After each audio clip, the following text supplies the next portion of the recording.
Boa noite, pessoal. Meu nome é Mirela Carla. Está no ar mais um Altispod, podcast mais atípico desse interior. Uma salva de palmas, minha gente.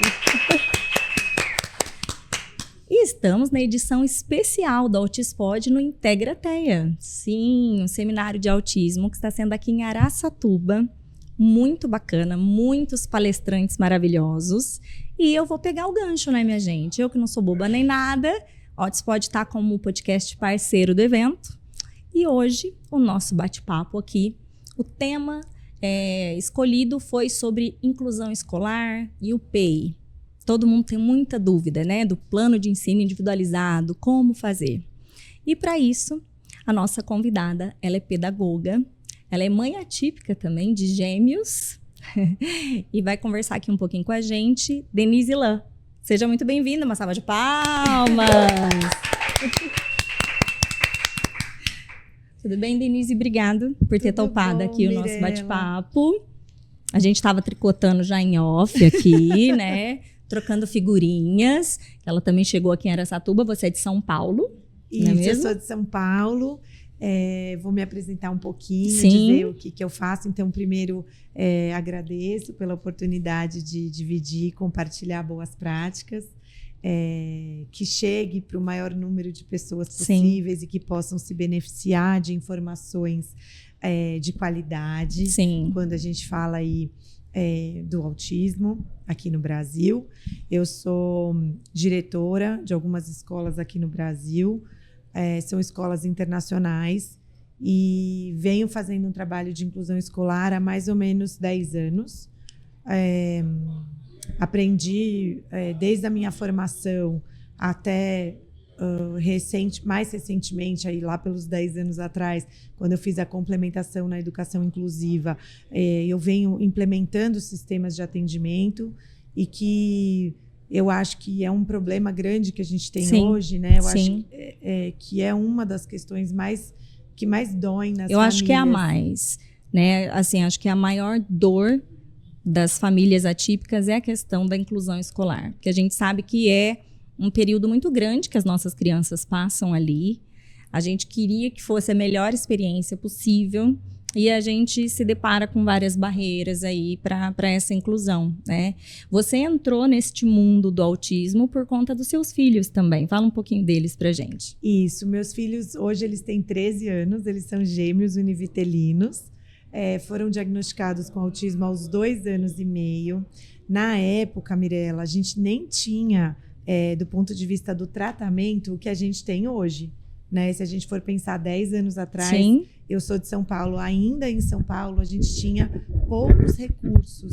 Na época, alguns médicos indicavam alguns poucos terapeutas, analistas do comportamento, que fariam a intervenção da forma mais apropriada. Sim. Então, hoje a gente já tem um cenário muito diferente em São Paulo, mas a escola não caminhou tanto quanto as clínicas de atendimento caminharam. Sim. A escola, eu ainda sinto que a escola tem ou muito medo, ou muita aversão, ou uma negativa muito pronta para essas famílias, e muito menos do que uma busca por tentar entender e tentar fazer, porque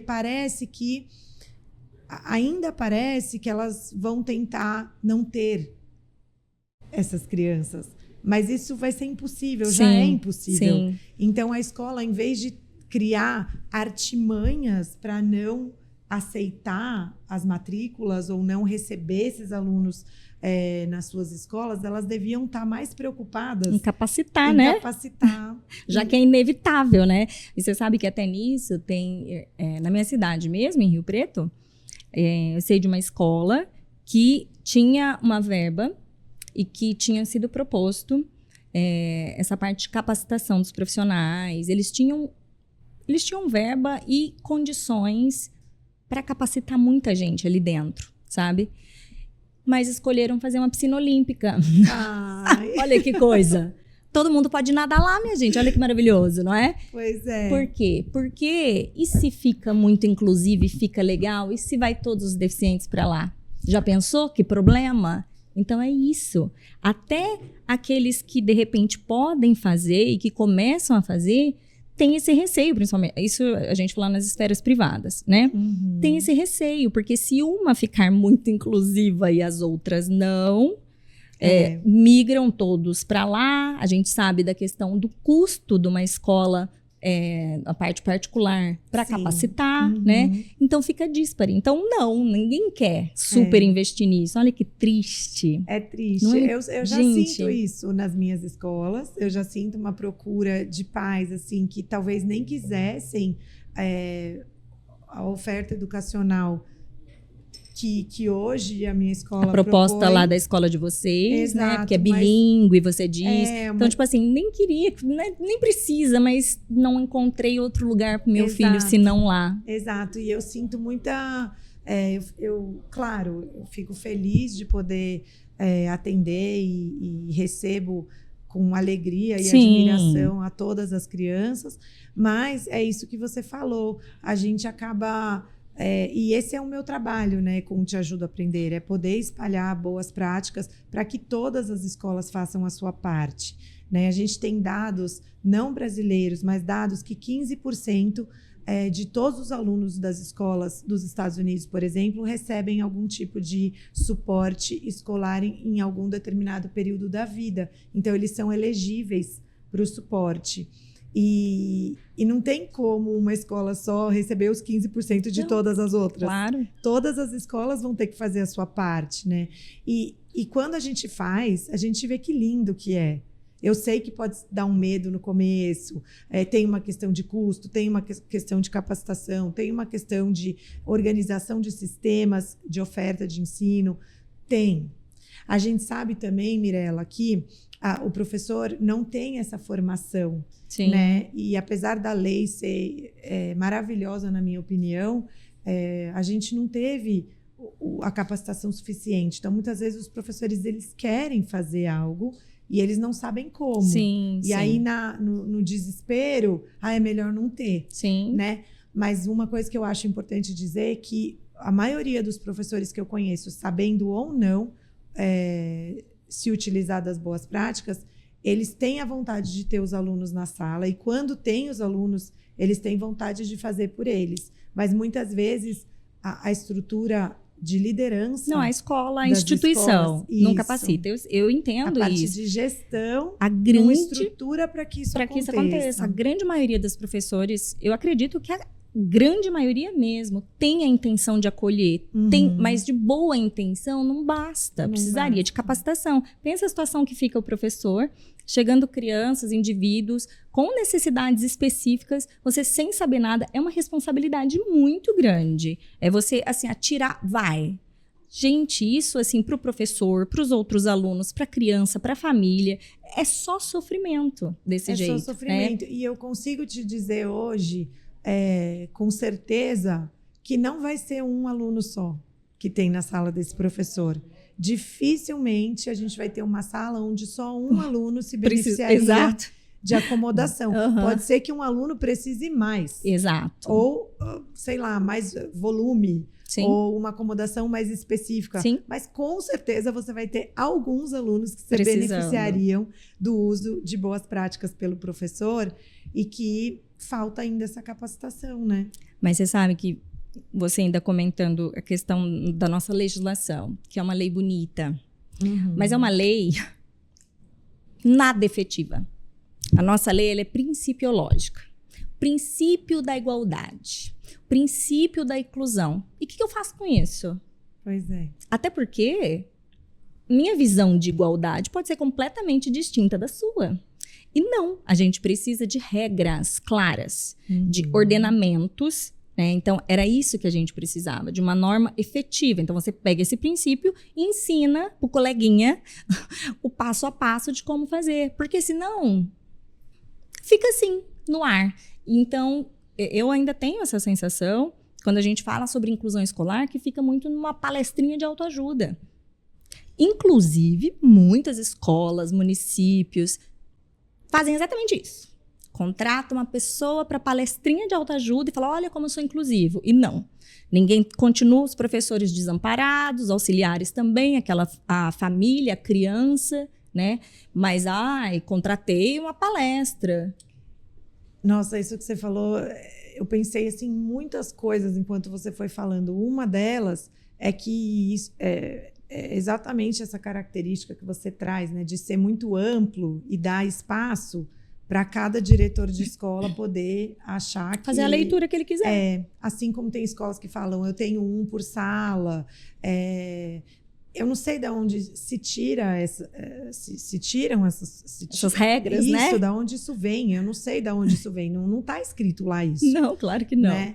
E as pessoas vão interpretar da forma que for que melhor para elas. Exato.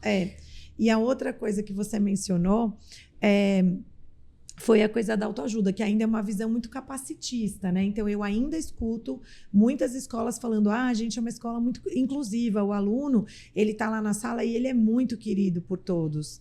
Sim, mas o que você faz em termos de diferenciação curricular, acomodação, práticas baseadas em evidências para esse aluno? Não, nada, né? Ele é igual a todos, não vou tratar como diferente, ainda tem uns discursos desses. Eu tenho uma frase que eu falo sempre, que deixar estar é caridade, né? E se a gente ainda está falando da escola particular, é mais grave ainda, porque a escola sente como se estivesse fazendo uma caridade para um pai que está pagando serviços educacionais. Uhum. E o mesmo para a escola pública, né? Então, ele ser querido na sala está muito longe de você poder dizer que você é uma escola inclusiva, né? Então, é isso um pouco que você falou,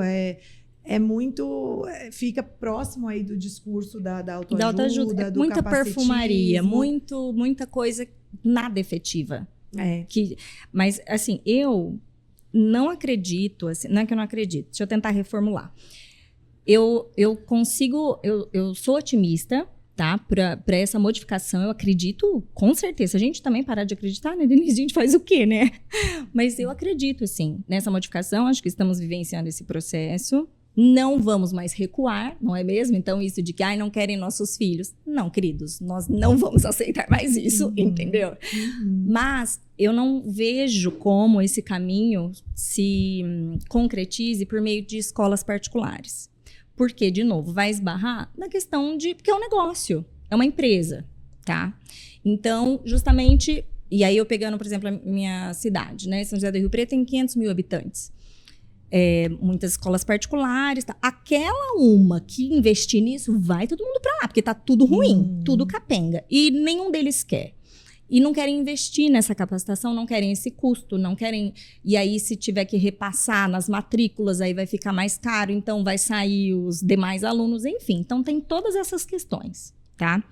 Então, eu acho que isso aí a gente esbarra mais na questão de conscientização, de boa vontade, e aí ficam os pais, a gente briga, entra com uma liminar, faz denúncia, mas ainda sem uma força, sabe? Para mim, o caminho de iniciação e de concretização disso é por escolas públicas, porque inclusão não é favor, eles não precisam investir mais nenhum centavo para fazer isso acontecer, é só administrar a verba do que tem, porque gastam com umas coisas absurdas, e isso a gente esbarra de novo, o poder público municipal, então as prefeituras, cada um faz do jeito que quer, e aí a gente vê exatamente alguns eventos, umas palestras carésimas que colocam lá, não sei nem se a pessoa recebeu aquele valor, enfim, e que, gente, você direcionaria aquilo para capacitar, né? Sabe, assim, então não tem essa visão ainda. Então eu acho esse o papel de brigar, de falar, de questionar, para tentar trazer essa modificação. Eu acho que é por ali que nós vamos começar, sabe? Isso eu digo em larga escala. Porque, por exemplo, meu filho, eu tenho uma história muito feliz na escola com ele. E do que me adianta se isso é só pro meu filho? Tipo, não faz o menor sentido. Exato. Todo mundo tinha que conseguir o mesmo acolhimento que ele teve, sabe? Então, Por isso que eu acho que, assim, que a nossa briga por políticas públicas, de fato, para utilizarem práticas baseadas em evidências, não é mesmo?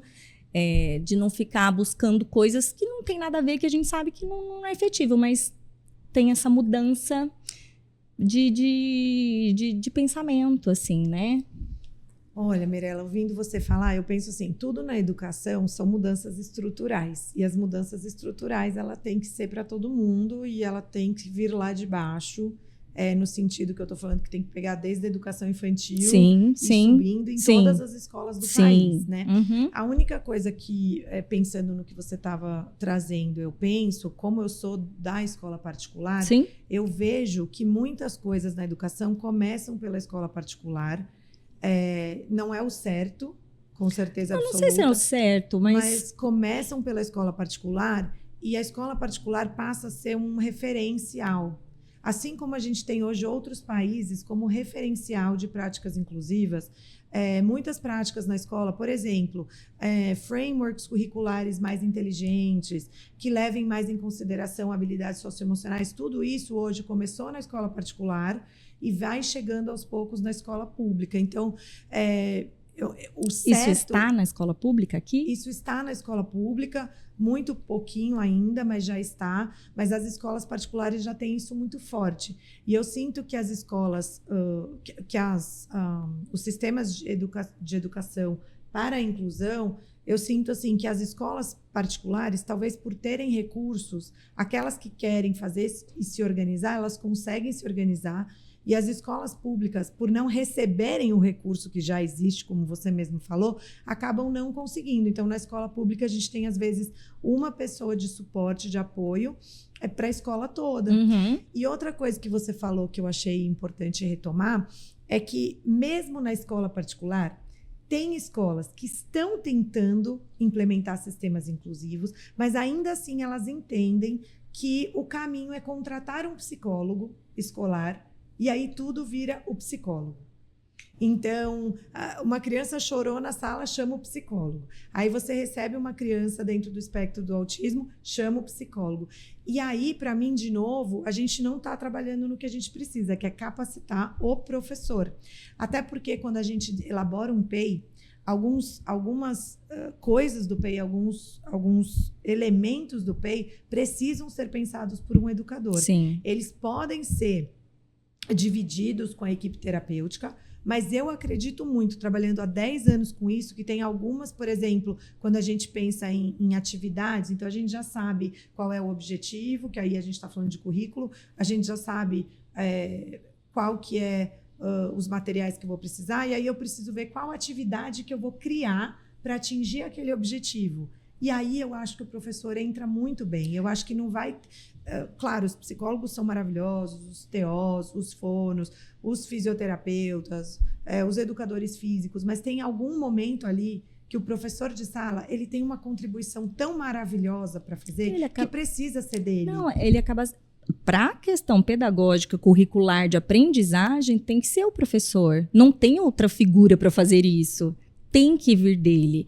Aí os demais profissionais envolvidos podem ajudar na questão de autonomia, atividades da vida diária, né? Algumas pontes e suportes de socialização, mas na parte de atividade escolar é o professor. De repente, o profissional, o psicólogo, o analista do comportamento, ele pode sugerir qual prática baseada em evidência ele acha mais apropriada, porque ele tem uma testagem, ele tem dados, ele pode orientar para a gente, olha, se vocês usarem essa, pode ser melhor que essa. Mas na hora de bolar a atividade pedagógica, muitos psicólogos e analistas do comportamento já têm isso, mas eu acho que o professor faz com uma maestria. Eu tenho certeza que sim. Eu tenho certeza. O seu olhar de dentro da sala, inclusive de dentro da escola, da estrutura, porque eu vejo muito isso também. Às vezes, nas escolas, chega lá, tipo, uma fono falando um negócio nada a ver, uma TO fazendo uma sugestão que nem encaixa no funcionamento. No contexto. Então, não. Precisa, a escola tem que estar diretamente. Um PEI sem o educador, sem o professor ali efetivo, não tem como. De novo, é uma coisa capenga, né, que vai ser feito. E você falando disso, né, da movimentação das escolas particulares. E isso que eu estou relatando do meu pensamento vem da minha vivência aqui no nosso interior de São Paulo, né? Aqui, o que eu e todas as famílias que eu convivo são de recusas, assim, infinitas. Do tipo, tá chegando a hora já de começar e, assim, já me recusaram em 10 escolas. Eu não sei mais onde que eu vou com meu filho. E aí, muitas delas conseguiram acolhimento na rede pública, né? Então, eu não sei, a impressão que eu tenho aqui no nosso cenário de interior é que, em termos de massa, se as escolas públicas se estruturassem, poderia ser este modelo para ser buscado, assim, o inverso do que você falou. Certo. Mas, na verdade, o caminho... Deveriam assim, ser todas, né? Não, e assim, para uma família, do que importa, na prática, para aquela mãe... Ai, mas começou pela escola particular, não, foi pelo município, não, foi pelo poder estadual. Não importa, ela só quer que o filho fique bem, então de onde vem.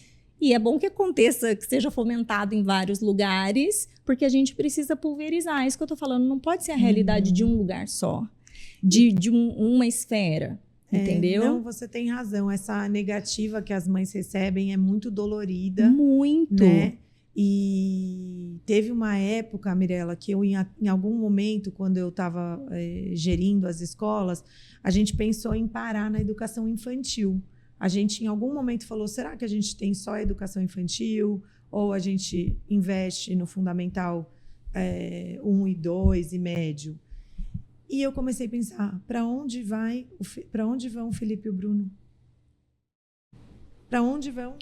Eu falei, em algum momento, eu vou ter que fazer isso, porque os meus próprios filhos não vão ter para onde ir. Olha então, só. assim, eu sou muito grata por ter tido acesso a um tratamento que até foi parcialmente no Brasil e parcialmente fora, e poder ter trazido o que eu chamo de tecnologias da educação, que está longe de ser computador, né? É o conhecimento mesmo que a gente tem por trás da educação, para poder implementar sistemas nas escolas, mas também para poder levar para o Brasil inteiro, porque é o que você falou, com certeza, se a escola pública fosse exemplo, nós mães, exemplos, né? Você fica assim, poxa. A gente estaria muito mais em paz, porque a gente não vai levar uma negativa de uma escola pública. Sim. Todos nós pagamos os nossos impostos e temos o direito de termos os nossos filhos nas escolas públicas.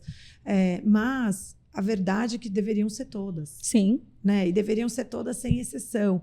E que, é o que você falou, as públicas não têm muita desculpa, porque existe um recurso, infelizmente, muito mal administrado. Né? Educação no Brasil não é prioridade, a gente sabe disso. Sim. E nas particulares, não, às vezes o recurso está ali e é empregado, como você falou, para outras coisas. O apelo financeiro ainda é maior, econômico, de negócio. É como se melhorar um brinquedo de parque ou colocar uma piscina, ou tivesse acima da qualidade e a dignidade do atendimento a todas as pessoas. Né? Triste demais, né? Em Rio Preto tem uma escola, mas aí é a escola especial mesmo, montada também por uma mãe de gêmeos que simplesmente não tinham de pôr os filhos dela. Muito similar à sua. A Dani, até se estiver assistindo a gente, um beijo. Ela tem os meninos da Dani, deve estar com 12 e 13 anos também. E ali, aqui em Rio Preto e toda a nossa região aqui, não tinha escola para acolher as crianças dela, que precisava de um suporte grande, de uma capacitação, não dava só para você jogar ali no cantinho e dar um desenho para pintar, para não atrapalhar a sala. Que a gente vê bastante, isso, né? Exato. Então, infelizmente. Exato. Então, ela montou uma escola, mas a escola que está lá, ela é para crianças deficientes mesmo. Então, não é uma escola regular e que tem também deficientes. Certo. Então, hoje aqui na nossa região, assim, até se o pessoal estiver assistindo e comentar, aliás, quem estiver assistindo, comentem, coloquem, indique, dê nomes de escolas, gente. A gente precisa, vem tanta mãe falar comigo e eu não sei nem o que eu falo, entendeu? De indicação, de recomendação. A gente fica bem sem ter o que falar mesmo, né? Porque... é isso, uma escola não consegue atender todo mundo e outras a gente sabe que não fazem. Sim. E que eu sinto assim, o meu coração sofre muito, porque você vê a mãe, às vezes, colocando numa escola que foi a que aceitou. Sim. Não a que ela escolheu, Sim. não a que é perto dela, não aquela que ela sonhou, não aquela que se alinha com os princípios e valores dela e da família dela. Ela tem que pôr aonde dá. E isso é muito triste. Isso fere o princípio de dignidade em todos os aspectos.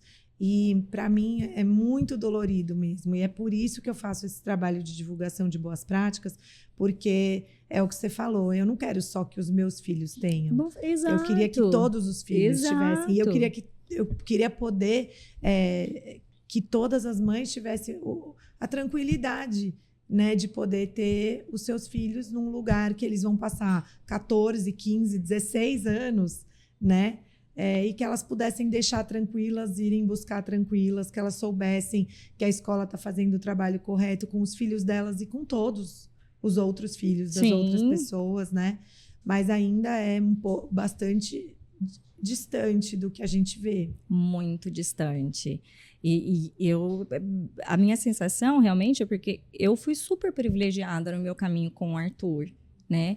Primeiro porque quando eu coloquei ele na escolinha não era autista ainda, gente. Não era autista, não tinha diagnóstico, não era autista. Aí meses depois virou autista. Tô brincando, tá, pessoal? Quem tiver aqui, sim, mas aí não existe isso de a pessoa nasce autista, tá? Tô só brincando, mas por exemplo, você já não teria recusa, isso. Porque quando a mãe é honesta e chega já falando sim. O diagnóstico, que é o correto, automaticamente as vagas se esvaem. Né? Exato. E então, quando o Arthur entrou, não era autista, né? E a escola que foi muito maravilhosa comigo, porque o primeiro feedback veio da escola. Então, assim, com um mês de aula, na verdade, no primeiro dia de aula que o Arthur foi, eu vi aquelas crianças lá, falei, era pra ser assim? Tipo, sabe? Vários mini adultos se virando e meu filho ali, tipo, gente, tava muito fora, não era pouco fora. Muito fora. O Arthur tinha 1 aninho e 10 meses. E aí a professora foi incrível, ela não demorou para vir falar comigo, já fizeram reunião, né, e eu sou muito grata por isso, né, porque se não fossem elas, teria atrasado muito mais o meu caminhar na busca de tratamento para o Arthur. E pode mudar muito a independência dele no futuro, né? Totalmente. Então, quanto mais precoce a intervenção, melhor a gente vê aí os jovens e adultos autistas tendo bastante independência, altamente funcionais, e depende muito do quando e da gente ver isso. Mas você falando, eu até lembrei que tem casos até ao contrário, que a escola reconhece as características que não estão de acordo com o desenvolvimento dentro do período esperado para a idade, né? Não comparando aos outros, mas comparando aos marcos da idade. Porque é uma balela isso de que cada criança tem seu tempo. Não, gente. Tem os marcos de desenvolvimento justamente para isso, com estudos, né, científicos ali, definiram os marcos já pensando em toda uma galera, foram a média, né? Então, pode seguir aquele padrão. Se seu filho não está ali, é um sinalzinho de alerta, a gente tem que buscar ajuda, né? Hoje, a medicina pediátrica, ela é protocolar, né? A gente já sabe muita coisa, a gente já tem muito dado. Então, isso também pode ser uma falha das equipes de professor de educação infantil. Então, tem aquele mito, né? Meu filho vai brincar, eu vou deixar na escolinha, não vai fazer... E, na verdade, ali é um dos momentos mais importantes, onde o professor tem que ter extremo conhecimento das fases do desenvolvimento, estimular com atividades com muita intencionalidade aquilo que ele quer desenvolver. E muito menos vamos lá brincar e tudo mais. Não quer dizer que não seja via brincadeira. Sim, exato. Mas uma brincadeira proposital, intencional e que está, com certeza, ajudando a desenvolver algumas habilidades, né? Então, quando a gente fala de educação infantil, a gente está falando ali, muito importante, de muitas crianças que a gente vai... O próprio educador reconhecer os primeiros sinais e sintomas, enfim, que a gente pode... de atrasos, de né? atrasos, exatamente, e que a gente vai recomendar para a ajuda de um profissional especializado. Nós, educadores, também, a gente não pode inferir diagnósticos. Sim. A gente não pode falar, esse aqui é TDAH, Sim. aquele ali é autista, esse aqui autista, é alguma síndrome. Não. Até porque, Mirella, quando a gente faz curso de capacitação e fala as características do autismo, por elas serem também características humanas, quase todo mundo fala, então eu também sou, ou então na minha sala eu tenho uns 3 ou 4. Sim. Então a gente começa até ver que os professores até exageram quando a gente fala só das características, Sim. porque eles são capazes de reconhecer muitas. Então é importante dizer que é um diagnóstico, né, que só é feito pelos médicos, pelos profissionais Sim. capacitados, e que a gente precisa ter um determinado número de critérios ouro aí para que se feche esse diagnóstico, né? Mas o professor pode sim fazer relatórios específicos de quais habilidades poderiam ou deveriam estar se desenvolvendo que não estão, e recomendar para que os pais busquem ajuda especializada. Só que nesse momento a gente tem muitos pais que ficam ofendidos e até tiram da escola. Eu ia falar isso, eu ia te retomar para o assunto que você estava indo, do caminho inverso que você disse, né? De quando vem esse alerta da escola. Não, conheço muitas famílias assim, que receberam 1, 2, 3, 5, 10 alertas, né? E que vivem a questão da negação. E isso é muito problemático, gente. Isso é muito problemático mesmo, né? A gente deixa de ajudar, né? Exato. A gente deixa de fazer. O que a gente nunca vai questionar o amor dos pais pelos seus filhos, porque com certeza é gigantesco. A gente vai sempre partir desse princípio.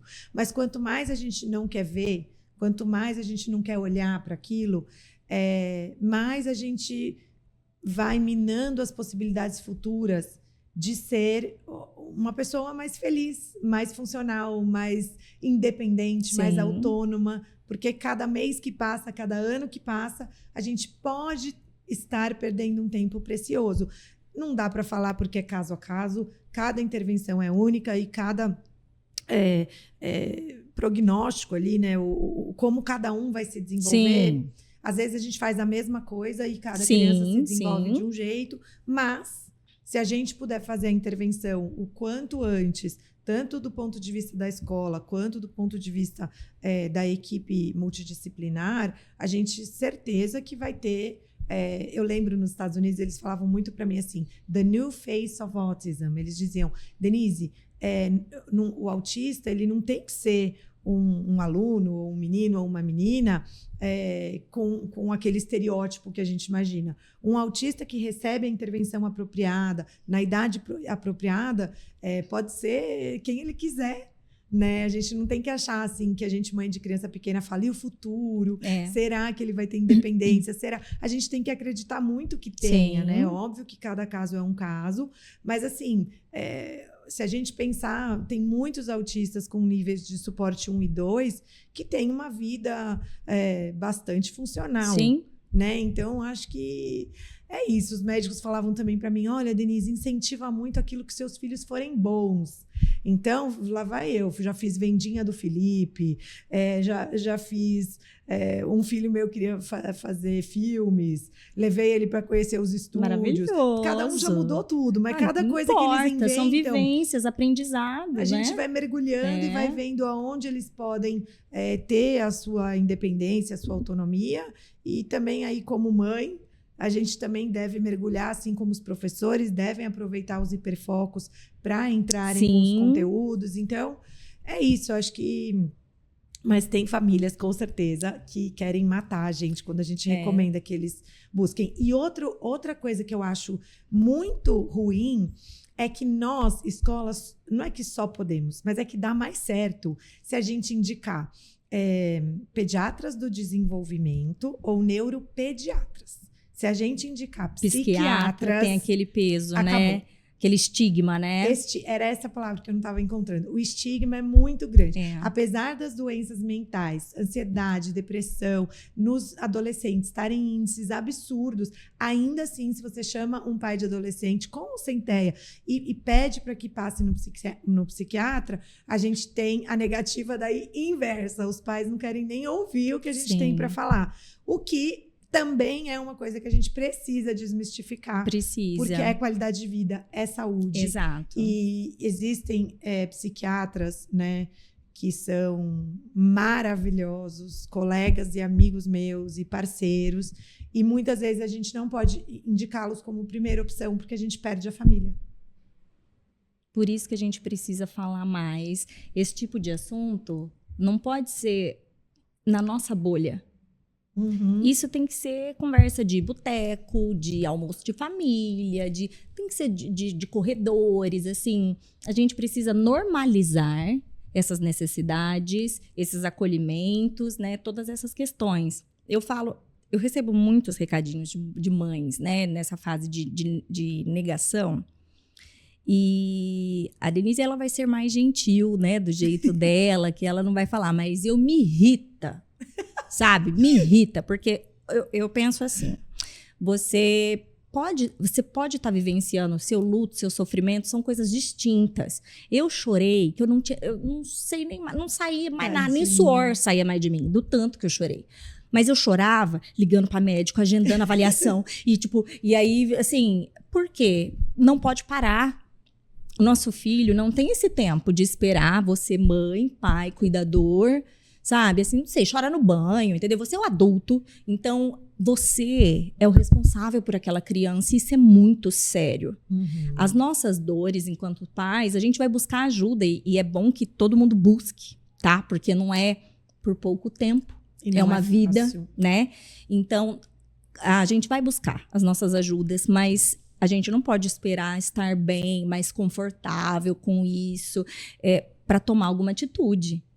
Então, é um processo que vai acontecer junto, né? O mundo não para a gente se ajustar. A gente vai fazendo as coisas com tudo girando, né, minha gente? Então, essa fase de negação, ela é muito prejudicial. Muito.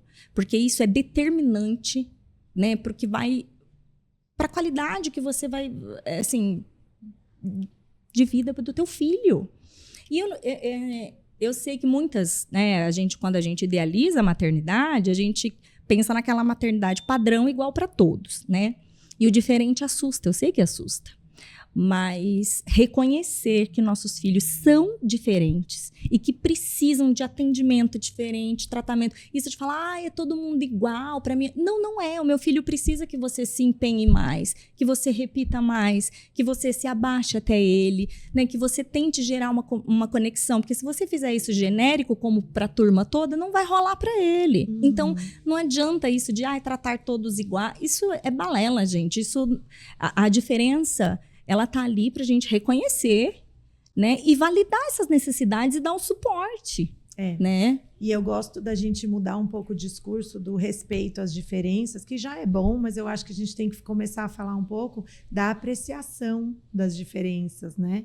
Porque enquanto a gente respeita ou a gente tolera, a gente ainda tá se pondo um pouquinho. Eu acho que ainda tá na tolerância ainda, sabia? E a gente tá se achando muito ainda, que a gente é muito incrível, né? E aí eu acho que a escola hoje, o que eu mais tento dentro das escolas é uma cultura de apreciação do outro, né? Então, o que é que o meu aluno com TEA pode ensinar para mim e o que é que eu posso ensinar para ele? Exato. Né? Não é? Eu não gosto, eu fico irritada igual você, quando alguma mãe fala para mim assim, eu adoro que tem aluno da inclusão na classe do meu filho, porque aí meu filho se torna uma pessoa melhor, que aí ele vai ter acesso a um amigo com síndrome de Down, a um amigo com paralisia cerebral, a um amigo com TEA, então ele vai ser uma pessoa incrível. Aí me pega, aí me mata. Eu nunca nem escutei um discurso desse, eu só escuto um discurso que não quer estar atrasando a sala do meu filho, tipo assim, eu nunca nem cheguei nesse aí. O dia que eu escutar um desse, eu vou te ligar, Denise. Me liga. Falar,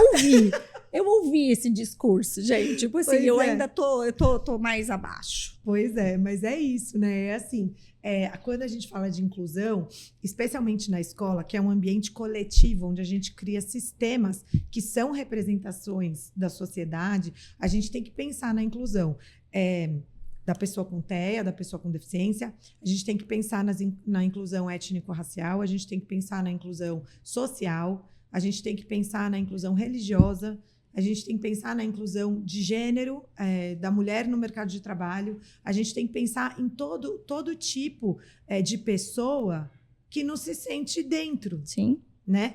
E ainda assim, a pessoa com deficiência sempre é a menos favorecida quando a gente fala de inclusão. Então, é muito importante, inclusive você falou que eles saberem que eles são diferentes ou que tem algum tipo de diferença na formação do cérebro, ou tem uma dificuldade aqui, uma facilidade ali. Então, desde os 8 anos eu conto para os meus filhos que eles são autistas, eles sabem até hoje, às vezes eles vão lá no Te Ajudo. Essa semana o Felipe foi com a missão de casa, que na minha casa a lição de casa é uma missão de casa que a gente acaba fazendo juntos, mas assim, com 8 anos eles não entenderam muito bem, mas eu fui contando. Sim. E caiu a ficha deles ali um pouquinho mais tarde, acho que com uns 11, mas a gente falou. E aí o Felipe falou assim para mim: mãe, quando eu descobri que eu era autista, eu falei: não, senhor, o senhor não descobriu nada, porque eu nunca escondi nada. Quando você entendeu Sim. o que a mamãe estava falando, né? E ele estava no acampamento, e um menino falou assim, tá meio que na moda uma coisa de falar, tô meio autista, hoje eu tô meio autista, uma coisa bem desrespeitosa, mas o meu filho falou assim: eu acho que você não devia falar assim, eu sou autista. E os amigos do meu filho foram defendê-lo, e o moço do acampamento foi, e o menino foi, pediu desculpas e tudo mais. Mas eu acho bonito eles falarem, eles terem orgulho de quem eles são, poderem entender, né? Ter uma identidade formada. Sim. E eles sabem que para eles algumas coisas podem ser mais desafiadoras, enquanto outras, por exemplo, eles têm muita facilidade, e às vezes você vê crianças neurotípicas que têm mais dificuldade, né? Então, assim, é isso, é uma troca humana. Sim, né? Exato. Assim também de gênero, assim também da pessoa com deficiência, assim também étnico-racial. Então, são todas questões que precisam de soluções estruturais. Sim. Não é só uma falhinha aqui, uma autoajuda ali, mas são questões que eu gosto de pensar que a gente está num processo. Sim. Eu acho que a gente já está melhor. Estamos. Eu penso que, assim, eu já falei isso algumas vezes, na minha vida escolar, acadêmica, eu nunca estudei com um deficiente. Cara, tipo, é bizarro isso. E o mais bizarro ainda é que eu só fui me dar conta depois que eu me tornei mãe de autista. Porque eu era completamente míope. Então, você sabe que, assim, eu não me chateio das pessoas não entenderem, às vezes terem algumas falas erradas, assim, porque essa era eu até ontem. Precisou acontecer comigo. Se eu tivesse tido coleguinhas down, com cadeirantes, quando eu me deparasse com isso, não ia ser esse choque, né? Sim. Então, é claro que eu não represento. Não, eu acho que eu represento, sim. Eu acho que essas pessoas realmente não estavam em todos os espaços, né? Eu já estudei escola pública, depois escola particular. Fiz faculdade pública, né? E eu nunca estudei. Olha que bizarro. Bizarro isso. É louco, né? É muito doido. É louco porque isso existe desde sempre e a gente não via, né? Ou então a gente se coloca num lugar. A doutora Carla Betim, do Autismo Legal, ela falou assim para mim uma vez. Eu falei: cara, eu tenho muita raiva quando acontece isso, coisas específicas. Ela falou assim para mim: Denise, eu nunca vou esquecer. E eu falei isso para ela, que eu não vou esquecer. Ela falou assim: a gente não reconhece o que a gente não conhece. Sim. Então, por isso que a gente não pode ficar chateado com quem tem uma fala mais preconceituosa, uma fala mais capacitista. Eu acho que a nossa função é educar. Isso. Né? E é muito diferente quando a gente ama alguém com alguma característica dessas que eu citei, que são elegíveis para a inclusão. Então, eu hoje amo algumas pessoas que têm aqui que a gente falaria de inclusão de gênero. Eu amo pessoas com autismo, to the moon and back. Eu amo pessoas negras de um jeito que, para mim, trabalhar a inclusão, entender, né, o quanto isso é difícil para eles e me colocar nesse lugar de criar sistemas para que a gente desenvolva um mundo melhor, porque a gente está formando crianças que estão indo, né, aí para frente. É muito lindo, né? Mas é pelo amor ou pela dor. Muitas mães são pela dor, Sim. Mas é pelo imenso amor, né? A gente só vai mudar pelo amor, né? Então. E por isso que eu acho que, assim, as negativas é uma violência contra as mães, né? Ainda a escola que recebe o aluno e deixa estar com aquele todo carinho, ainda é melhor. Não, com certeza. Do que essa violência que é cometida contra as famílias, da mãe falar, gente, eu não vou ter escola para botar meu filho. É revoltante demais, é desesperador. É o fim da vida, né, gente? E isso de que, quando eu até falo assim, né, não dou bola para as coisas que falam, não é nem isso, eu não tô dizendo, né, que a gente não sinta. Eu sou mais leve, eu não pego nada para mim, a não ser que fale, esta é para você, Mirella. Senão você pode falhar um monte. Eu nunca tomo pro pessoal, sabe? E isso me ajuda muito. Isso me ajudou muito no processo com o Arthur, sabe? Não que, de repente, eu não tenha vivenciado, mas se vivenciei, também achei que não era comigo, não tomei aquilo pra mim. E acho que a maior modificação, não só da minha família, mas de todo o entorno, de que onde o Arthur toca, onde ele chega, ele vai mudando o entorno pela convivência mesmo, né? A convivência e pelo amor, a gente vai se apegando, né? Vai conseguindo muitas, assim, parcerias nesse desenvolvimento, e aí as pessoas que não têm nada com isso, em tese, né? Porque tem, às vezes, muitas famílias típicas, não tem mais esse negócio de inclusão, não tenho nada com isso, né? Mas aí, essas famílias típicas também, então, conhecem o Arthur, e aí, por conta dele, se interessam, então, um pouco mais do autismo. Aí, às vezes, me perguntam, olha, isso aqui é legal falar, isso é adequado, olha esse termo. Já recebi desculpas de pessoas que falaram coisas capacitistas para mim, ou brincadeirinhas, mas, como eu disse, eu nem tomei... A pessoa que depois... Eu, assim, nem achei que era comigo, não. Porque eu penso que o nosso caminho... Pelo amor, a gente vai conseguir mais do que o discurso de embate. Porque você afasta o outro. Exato. Já fica na defensiva. Exato. E é isso, quando eu criei esse projeto voluntário do Te Ajudo a Aprender, todos os recursos que eu capto com esse projeto, eles são doados no final de cada ano. E é isso. Eu jurei para mim que não ia ser através da dor e através da violência. Então, assim, você pode ver, quem me segue lá no Te Ajudo, que eu nunca entro nas polêmicas, eu não comento projetos de governo, eu estou aqui para fazer com que a gente faça a nossa parte. Vamos pegar o que existe hoje, a lei que está lá, vamos pegar a pesquisa que existe na educação e vamos fazer. Sim. Entendeu? Sim. As outras coisas, eu tenho uma opinião bem formada, mas eu não acho que é por esse canal, porque por esse canal não é isso que eu me propus a fazer. Então, assim, eu posso dizer para você o que eu penso sobre muitas coisas que não estão ali, porque eu não acho que é o caminho que as pessoas vão parar para ouvir. Porque ainda um projeto voluntário no Instagram sobre educação inclusiva não é tão interessante. Claro que não. Para as pessoas. Quem quer saber isso? Porque, afinal, eu não tenho um filho com deficiência, então eu não preciso ouvir isso. Só que eu até falo uma coisa que minha irmã fica brava comigo, minha irmã é pediatra, e eu falo assim, eu acho que uma pessoa hoje, se ela quer engravidar, se eu fosse engravidar mais uma vez, eu nunca ia pensar, eu quero só que meu filho seja saudável. Eu quero que meu filho não tenha nenhuma questão do desenvolvimento. Porque os números são muito altos. Sim. A chance de você ter alguma... Que é o seu grande. filho tenha alguma questão do desenvolvimento, ela existe. Sim. Entendeu? Ela existe. A gente tem alguns números aí hoje que a gente sabe que ela existe. Eu tô a fim de ser mãe mesmo assim? Sabe? Ou eu só tô a fim de ser mãe naquele de uma modelinho lá. Absolutamente... a imagem e semelhança daquilo que eu entendo que tem que ser como uma perfeição, criança. Né? Então, assim, se você tá a fim de ser mãe, e ser mãe é o maior desafio da vida, você precisa estar preparada para o teu filho te surpreender seu de filho. inúmeras Isso. formas. Exato. E essa pode ser uma dessas, Exato. porque o autismo a gente vai saber com 2 anos e meio. Uhum. Não vai ter exame lá do pré-natal que vai te preparar, né?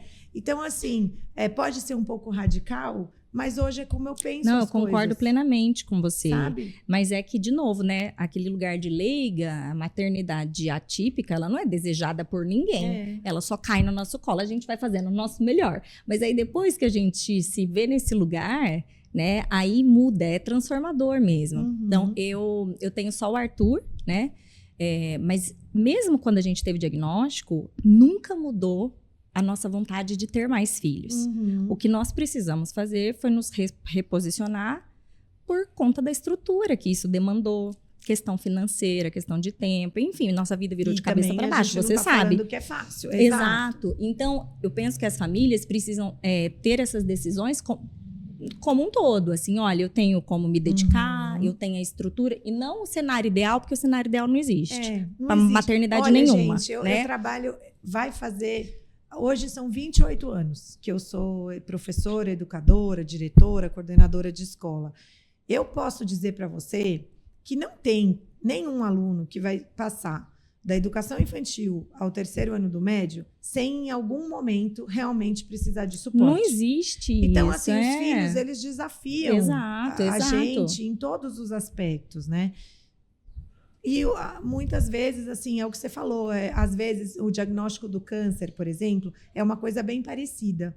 Por quê? Porque você recebe o diagnóstico, você precisa agir, não em todos, tá, gente? Mas muitos. Você tem que agir imediatamente. Então, você recebeu um diagnóstico de câncer de mama. Cara, em menos de um mês, você tem que resolver tudo. Você tem que resolver se você vai tirar a mama, se você vai fazer sei lá. Enfim, estou falando aqui leigamente, mas você tem que saber se vai fazer o tratamento do hormônio, do não sei o que. Não tem muito tempo para você pensar, porque a ideia do diagnóstico precoce é exatamente você não deixar a doença evoluir.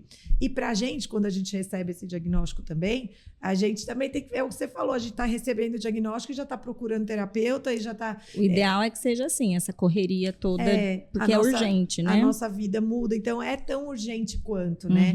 Então, acho que isso que você falou é muito importante. E quando a escola aponta, eu acho que assim, se a gente errar e errar para mais, não é melhor?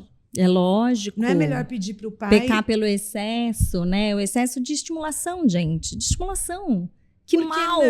Por quê? Qualquer criança se beneficia de um ambiente mais rico, mais estimulado, né? A questão é que com as nossas crianças demanda muito mais repetição, consistência, uma cadeia mais estruturada de ensinamento, né? E por isso que é tão utópico você ficar nessa, tipo, mas com o tempo vem... A escola, põe na escola que desenvolve, não. Se for um transtorno do neurodesenvolvimento, não. Então, mas, né, como assim, tudo que eu esperei, né, que viesse pro Arthur, não veio. E continua não vindo. As crianças vão tendo desenvolvimento instintivo lá e ele dá aquelas empacadas dele. Então, aí a gente estrutura, né, das necessidades, só que tudo que eu ensinei pro meu filho, ele aprendeu. É isso que eu ia falar. Quem falou que tem que ser daquele jeito? Exato, tudo. No tempo dele, com uma forma diferente de ensino, mas ele aprendeu. Então, isso da gente sentar, essa postura passiva de esperar que melhore com o tempo, não melhora, só piora. Eu tenho essa impressão que se a gente não fizer a intervenção correta no melhor tempo e colocar na escola, eu acho que pode sim piorar. Piora por acumular atrasos. Absoluta, mas eu acho que pode piorar, porque a demanda da escola, é o que você falou, até o G5 da educação infantil, ainda... G4 e G5 já começa a complicar um pouco, mas ainda a demanda que a escola tem frente a outcomes, né, a produções acadêmicas, ela é menor. Mas no primeiro ano até o segundo, que a gente tem que terminar a alfabetização, e aí do 3º em diante, que a gente lê para aprender, não aprende mais a ler, vai começando a ficar uma coisa que fica, o buraco fica, o gap, né? Exato, a vala, o distanciamento. Fica grande demais. E por quê? Não pra precisa. Quê, né? Pra quê? Então, se você pegar uma criança com... sei lá, 2 aninhos, aí fala assim, ela fala 10 palavras. Pouco, muito pouco. Tá, mas tá, fala 10 palavras. Ah, não vou fazer nada, o pediatra fala para voltar dali 6 meses, para dali 1 ano. Aí passou 1 ano, ela volta lá, tá falando 20. Olha, parece que melhorou, não é mesmo? Falava 10, foi para 20. Não, mas agora o que é esperado da idade dela é 400 palavras, ela tá no 20. Na verdade, ela piorou dentro do quadro de desenvolvimento mais distante dos coleguinhas. Os coleguinhas, nesse tempo, eles foram refinando as brincadeiras, as formas de se expressar, tudo muito mais bate-bola e dinâmico, e a sua criança está com 20 palavrinhas. Exato, e é igual na leitura. Então, assim, eu acabei, por exemplo, agora a gente recebeu uma matrícula de um aluno, Thea, que ele está no 2º ano do fundamental e ele tem hiperfoco nas letras. Então, ele sabe ler e sabe escrever. Mas absolutamente nada do que ele lê e escreve, ele não entende. Ele não entende nada do que ele lê e escreve. Pode ser comum no TEA, mas a gente vai ter que fazer um trabalho aqui de leitura com compreensão, que é uma coisa totalmente diferente. Sim, compreensão de texto, né? Do que saber escrever e saber ler, né? Então, a gente precisa dar contexto, a gente precisa dar significado para aquilo que ele lê. Mas também, se aquilo que ele lê ele nunca vivenciou, vai ser difícil ele conectar aquela frase com alguma vivência para poder gerar compreensão. Então, a gente vai ter que gerar vivências também. Sim. Criar oportunidades de aquilo que está no texto ter algum contexto, algum sentido para ele. Né? Então, é isso que você falou. Se a gente olhar só para sabe ler, ele sabe ler. Né? Ler não é só isso, mas ele sabe ler as palavras e escrever. Né? Então, qual é o gap? É gigante. Enorme. É gigante. Eu posso pegar um texto que está descrevendo toda uma vivência, sei lá, vamos colocar, de uma família indiana, com costumes e rituais, sei lá, temperos na comida, um negócio, tipo, eu não sei nada daquilo lá. Eu sei ler, eu vou ler e vou continuar sem nem visualizar. Aquilo não é concreto para mim. Não sei como aquilo funciona. Então, é diferente essa compreensão do que exatamente a gente está lendo e não só palavras soltas, né? Eu dei um exemplo esdrúxulo, gente. Não, mas você tem razão. E às vezes me dá uma peninha, porque a depender do jeito que a gente reforça, o aluno pode falar, ela quer que eu faça isso. E aí só repetir, né? E é um dom, assim, porque ele está fazendo porque ele quer te agradar. Não necessariamente porque ele entende a abrangência da leitura. Sim. Né? Ele entende que, para mim, isso pode ser legal, porque eu vou extrair desse texto uma informação que me interessa, eu vou ler um manual de instrução e vou saber como monta um móvel. Né? Naquele momento, naquela fotografia que a gente tira ali daquela avaliação, ele está te agradando, basicamente. Sim. Né? E aí, hoje, a gente sabe que educação sem significado, sem contexto, decora e faz prova. Sim. Nada disso não faz sentido. Mais. Não faz sentido. Já não fazia, né? Tipo assim, esse modelo nosso de ensino já tá puxado para a galera típica, né? Aí, então, em contextos, né, de atipicidades, pior ainda, né? Pior ainda, fica não vai. Totalmente... Né? Então, às vezes, me dá pena, porque se a gente não olhar para esse aluno, trazendo para ele significado para aquilo, tornando aquilo de alguma forma importante, e a gente vai fazer isso através das práticas baseadas em evidências, então muitas vezes a gente vai usar os reforçadores, o que também as escolas é um drama, né? Você conseguir colocar reforçadores na escola é dramático, conseguir colocar os aparelhos, muitas vezes, de alta tecnologia para comunicação aumentativa alternativa. Os tablets, né? Tem escola que... É drama, né? Então, que veda. Então vamos falar o seguinte, você usa óculos, mas aqui na escola não pode. Exato, cadeirante. A sua cadeira chega só até ali a porta, e daqui para frente, eu não sei o que você vai fazer, mas assim, não pode, ninguém leva cadeirinha na sala. Exatamente. Bicicletas e não tem triciclo, senão seu amiguinho... Poxa, você com a sua cadeirinha e os outros que queriam também ter uma cadeirinha, um triciclo, umas coisas, Hoje é dia né? do mudo, ninguém pode se comunicar, porque eu bloqueei a sua linguagem, então ninguém pode falar ninguém pode usar tablet. Ninguém tá falando que vai ficar acessando a internet ali e jogando jogo. É o tablet específico de comunicação alternativa com as necessidades. Aquela criança não tem voz ainda. Ela pode estar no processo disso e é por meio daquele instrumento que vai conseguir. Exato, é a voz da criança. É a voz. É então, surreal, né? É muito isso. Então, acho que ainda... E tudo isso é nada mais do que ignorância, né? Ignorância, desconhecimento, não saber.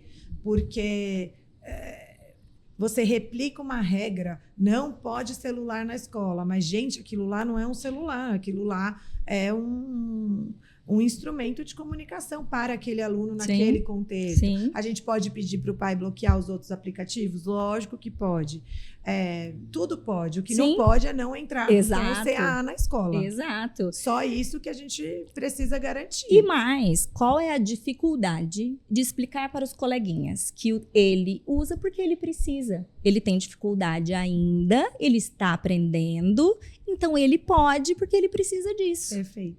Você precisa de remédio o tempo inteiro? Você quer tomar uma injeção agora? Não, porque isso é para quem precisa. Então, quando você precisar, beleza. A gente fala muito isso. Quando você precisar, do que você precisar, a escola também vai prover para você. Exato. Hoje, o seu amigo precisa disso. Eu tive um aluno que ele não estava conseguindo entrar no refeitório.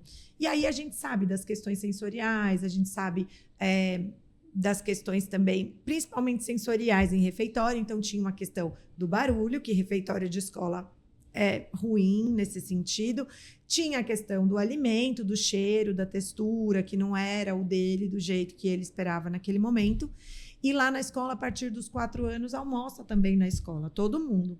Então, para ele, estava muito difícil ele não conseguia entrar no refeitório. E aí, a gente fez um programa junto com a analista do comportamento, um programa de começo, meio e fim, onde a gente ia aplicar uma estratégia de reforçador que ele poderia ter o guaraná. E é óbvio que não pode tomar guaraná na escola. Ninguém no mundo vai falar que a escola vai dar guaraná para os alunos, mas ele, naquele momento, eu acho que foi... O nosso plano era para 1 mês, mas eu acho que foi menos de 1 mês. E aí, claro que você vai ter as outras crianças, eu quero guaraná. E o discurso é exatamente esse. Mas o pior, Mirella, são os pais. Isso que eu ia falar. O problema não são as crianças. Porque, e até nesse assunto de questão Arthur, é seletivo alimentar extremo, tá? Então, ele não tem a mastigação adequada, né? Tá comendo sólidos agora com 6 aninhos. Então, a gente era só de mamadeira. E ele come muitos pozinhos. Então, pó de leite em pó, Nescau, né? Aquelas coisas. Ele gosta. Só coisa maravilhosa. Açúcar puro, glúten e caseína. É a dieta do meu filho, entendeu? Alimentos hiperpalatáveis. Exato.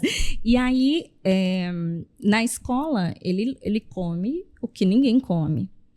E isso foi conversado o tempo todo. E as crianças, ninguém dá estresse lá na salinha. Desde eles têm 6 aninhos, eles estão juntos desde 1 ano e 10 meses, aquela turminha, a maioria. Ninguém, nunca teve problema. Simplesmente generosos. Porque foi explicado. Todo mundo sabe que o Arthur tem dificuldade. E que tudo bem que ele tem dificuldade para mastigar, que ele ainda está aprendendo, que ele ainda não consegue comer como as outras crianças. Ninguém fica pedindo as coisas dele. Todo mundo sabe que é o do Arthur. Olha que coisa assim, é mágico. Juro, tente pensar assim, na capacidade cognitiva e de empatia da sua criança. Não subestime. É a gente adulto que é muito cheio de preconceitos, exato. Né? E aí os pais vêm e falam, não, eu acho um absurdo, porque se ele tomou Guaraná, o meu filho também tem que tomar Guaraná. E Guaraná é um alimento absolutamente horroroso, que não pode estar dentro de uma escola, cuja a educação alimentar faz parte do currículo. Gente, aquilo é tratamento. Cara, eu não sei nem o que eu falo. Você não sabe o que a gente sofre, porque às vezes... Não, eu imagino, porque eu tenho muitas amigas que passam por isso. Eu não passei, de novo, no meu lugar de privilégio, de sortes, que eu falo que até hoje eu tenho colecionado sortes. Ai, meu Deus, mas não tinha que ser assim, né? Não podia ser só de coleção. Não, mas eu digo não tinha que ser só da sorte, né? Sim, todo ano, depois de novo, aquela angústia. E, tipo, será que eu vou ter sorte de novo de uma professora será que a professora que acolha, pegar vai comprar a turminha, a briga, sabe? Né? Assim, toda vez. Mas eu, até hoje, tenho colecionado sortes. Tomara que continue colecionando. Vamos jogar no ar e Deus vai trazer de volta. Isso mesmo. Mas, cara, é surreal umas coisas dessa. E hoje é um dos nossos... problemas mais sérios em casa é a seletividade do Arthur, né? O Arthur fala super bem, desenvolveu a fala, a parte cognitiva, né? Ele tem muitas facilidades pedagógicas e tal. Ele é um menino sociável. Hoje o nosso maior problema é a questão alimentar, questão sensorial e alimentar. Então, o Arthur também não tolera sentar perto de outras crianças comendo comida, sentar na mesa com a gente. Então, tem que ser diferente, ponto. Não Você tem sabe, jeito. Mirella, que o Felipe e o Bruno, agora aqui um pouco como mãe, eles tinham também, foi gravíssimo. Dos 2 anos e meio aos quase 4 e meio, eles comiam arroz com tomate. Eu não podia sair, eu só podia ser aquele arroz e aquele tomate. E foi a única razão pela qual eu fui para os Estados Unidos, foi a questão alimentar. Só que lá eu encontrei um mundo, mas eu fui por causa disso, porque eu falei, o resto nem me interessa mais, porque como que vai fazer, né? E esse aluninho também que a gente recebeu, ele também, que eu te falei das letras, que ele gosta muito, ele também tem uma questão muito grave. E que aí, voltando para a escola, muitas vezes os refeitórios são terceirizados. Tá. E eu senti nesses anos que os refeitórios, né, as nutricionistas, as empresas, são muito gentis nesse aspecto. Então, eles fazem, tem que ser o leite na temperatura tal, tem que ser... muitas crianças trazem de casa nesses refeitórios, muitas vezes você não pode trazer outra comida por conta de... Não pode misturar, né? Porque se der algum tipo de alguém passar mal, então normalmente eles não deixam você entrar com nada de fora. Eles deixam essas crianças, eles autorizam. Então, eu acho que aí é um ponto positivo para as empresas de alimentação dentro da escola, Legal. porque elas estão, às vezes, mais preparadas por conta, talvez, das alergias ou de outras questões também, para receber. Então, nunca tive problema ou negativa da empresa não se propor a fazer. Então, acho que isso é uma coisa legal e é um ponto que é importante porque ele é impeditivo. É impeditivo. Se a empresa que trabalha com a escola não topa, como que esse aluno vai para a escola, né? E, às vezes, os pais não conseguem mandar, no meu caso, 2 lanches e um almoço todos os dias. E ainda, né, passa a ser meio inviável. Sim. Então, acho que, às vezes, as empresas de alimentação estão mais preparadas para acomodar do que a escola em si. Porque, para as empresas de alimentação, isso ainda é retorno econômico e financeiro. Sim, mas dá trabalho, Dá viu? trabalho, tudo bem. Mas se eles pararem, como um todo, de alimentação, olha o tanto de produtos e alternativas que foram surgindo. Porque a galera vegana, a galera, não sei o que lá, da alergia das quantas, e que nananã. Então, de novo, economicamente, isso impulsionou. Sim. Não estou dizendo que não tenha boa vontade, mas eu digo pra gente... Quando a gente vê uma mudança mais em massa, tem o interesse econômico movimentando. Eles estão vendendo, exato, né, a alimentação, né? que é o business deles. Exato. Né? Agora, na escola, não se tem lucro com as adaptações. Então, é aí que esbarra de novo. Tem mãe que tem ciúme. Por quê? Porque a criança que tem PEI, acomodação, ela tem... no meu caso, tá, específico, a gente tem no mínimo 4 reuniões por ano. A reunião é feita com toda a equipe. Essa reunião costuma durar 2 horas. A gente tem um departamento de suporte que os pais têm o telefone pessoal do coordenador de suporte para algum caso. E porque precisa, não é um privilégio, é porque precisa. Não é luxo. E eu já tive mãe que falou, a escola só dá atenção para essa criança. Gente, que preguiça. Gente, é cada coisa que acontece que vocês não têm ideia, assim.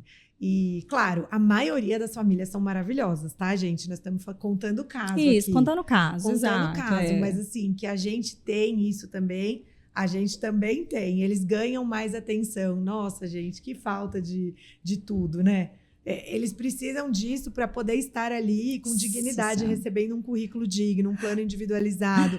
Não é que a gente está fazendo isso para mimar aquele aluno, né? Santa ignorância, como né? as pessoas às vezes entendem as coisas, né? É uma loucura. Mas é isso, até da seletividade do Arthur, eu sempre marmitei para todos os lugares da minha vida. Inclusive, no período que era só líquido e eram vitaminas, eu fazia suplementação e tal. Denise, presta atenção, a gente instalou tomada no meu carro, tá? Porque eu levava liquidificador, queridos, eu levava a chaleira, porque era a temperatura da mamadeira. Então, não adianta eu ir na copa do bebê, porque daí até o meu filho esfriou. Aí só se eu der na cozinha pra ele, entendeu? Só se eu der na boca do fogão. Então, eu tinha, tipo, tudo. Quando eu viajo, quando eu viajo, A primeira viagem que eu fui sem marmitas significativas foi uma que eu fiz agora há 2 meses. Foi a primeira, eu até dividi isso nas redes sociais, porque eu levava até transformador, porque eu não sei a tomada que a galera estranha, tem. Né? Nossa, eu fiquei assim, gente, vocês não Parece têm noção. Tá faltando alguma coisa. Porque eu marmitei farofa e batata palha. E aí eu não precisava ficar preocupada com o sol, com o calor, porque antes tinha coisas de laticínios. Não é perecível. Exato. E aí frutas e a temperatura daquilo. E ai, ó, tudo quanto é passeio que ia fazer, eu ligava para saber questão de voltagem, tomada, o que eu posso ter acesso, o que eu não posso tal. Eu ia, sempre fui. Parecia uma doida, levando mala para tudo quanto, tipo assim, vai no parquinho a mala, né? Tipo assim. E eu sei que tem pessoas que achavam que era porque eu mimo. Ai, que delícia. Né? É super legal. Vocês não têm noção, uma rotina maravilhosa. Tudo que eu desejo para aquela pessoa é uma rotina similar à que eu tinha. Então, é muito doido um negócio desse. As assim. críticas são, né? Mima demais, não põe limite. Eu já ouvi muito Mas isso. É isso que eu te falei. Eu não pego pra mim. Tipo assim, eu fico assim, cara, é porque essa pessoa, ela tá tão distante do que é. Então, tá bom. Né? É isso que eu falei. A não ser que você queira o que não conhece. Se você quiser me ofender, você tem que direcionar pra mim. Senão você nunca vai ser mal interpretado. Eu sempre, tipo, beleza, eu relevo. Muito bom isso. Ai, não é comigo. Exato. Não pego mais, não. Sabe? Bom. Não, eu me livrei. Tipo, ninguém vai definir o que chega em mim, não. Entendeu? Tipo, porque são coisas que consomem, né? Então, para fazer todas essas firulagens que eu fazia com o Arthur, tinha muito disso. Só que realmente não resvalou, gente. Nem, sei lá. E eu acho, assim, que a escola, como também instituição capacitada, né, no desenvolvimento de pessoas, porque é isso que a gente está fazendo ali, também pode criar sustento, amparo para essas mães. Então, não é um atendimento especial. Eu tive uma mãe, por exemplo, que a filhinha dela acordava à noite para comer. Então, ela teve que dormir junto com a filhinha dela. Ela não dormia a noite legal. Então, a filhinha dela entrava na escola um pouquinho mais tarde, porque a gente não acordava. Então, era só na hora que ela acordasse, a gente mandava. E, em algum momento, essa mãe precisava de muita ajuda, muito mais do que as demais crianças da sala, né? Não, a mãe. Do que a filha. Então, assim, eu acho que eu vi nas redes sociais, não sei se foi da Andrea Werner, que dizia ninguém solta a mãe de ninguém. E eu acho que isso também ficou marcado para mim, porque como educadora, como gestora, eu acho que tem que ter um colo, sabe? Porque às vezes ninguém dá. E ela tá ali fazendo a marmita dentro do carro, ela tá esquentando o leite no 37 graus, ela está desenvolvendo um PEI porque a escola não foi capaz de desenvolver, ela está gerenciando uma equipe de 10 pessoas quando tem acesso a tratamento, que ninguém fala com ninguém e não tem alinhamento nenhum e cada um faz uma coisa, quando a gente sabe que isso não vai dar em nada, né? Ela tem que gerenciar o AT que sai toda hora, porque o AT sai porque ele arranjou agora, ele vai atender particular, ou ele arranjou um outro caso, ou ele está cansado demais. E é do dia para a noite. Ou ele quer ter um intervalo grande no meio do dia, sendo que aquele aluno precisa de intervenção médica, né? E, gente, não estou falando mal de AT, não. Os ATs lá na escola são, para mim, como professores, tão amados e queridos quanto. Mas a gente sabe que essas trocas abruptas acontecem a todo tempo. Eu vou falar mal. Se você é um AT que você faz isso, para mim você é desrespeitoso. Tá? Porque, tipo assim, claro que a gente vai buscar coisas melhores no geral, mas a gente sabe o que isso causa para a família. De novo, eu vivenciei isso com várias amigas do meu núcleo, assim, do meu dia a dia. De criança, um dia para o outro. De um dia para o outro. E pensem quando a gente está estruturando uma escola. A gente tem um PEI estruturado, a gente tem um plano de ação em ação e uma equipe absolutamente alinhada. Quando muda, sabe? E às vezes eu acho assim, podia a gente ter também esse senso que na pedagogia e na educação existe de fazer o ano, sabe? Porque isso atrapalha muito também, porque aí até entrar uma pessoa nova, até a gente dar a capacitação, até essa pessoa pegar o jeito, a gente perde. E a gente sabe que a riqueza daquele tempo é neurológico, aí falando, para aquele aluno, né? Então, claro, tudo assim, são coisas que a gente gerencia na escola, né?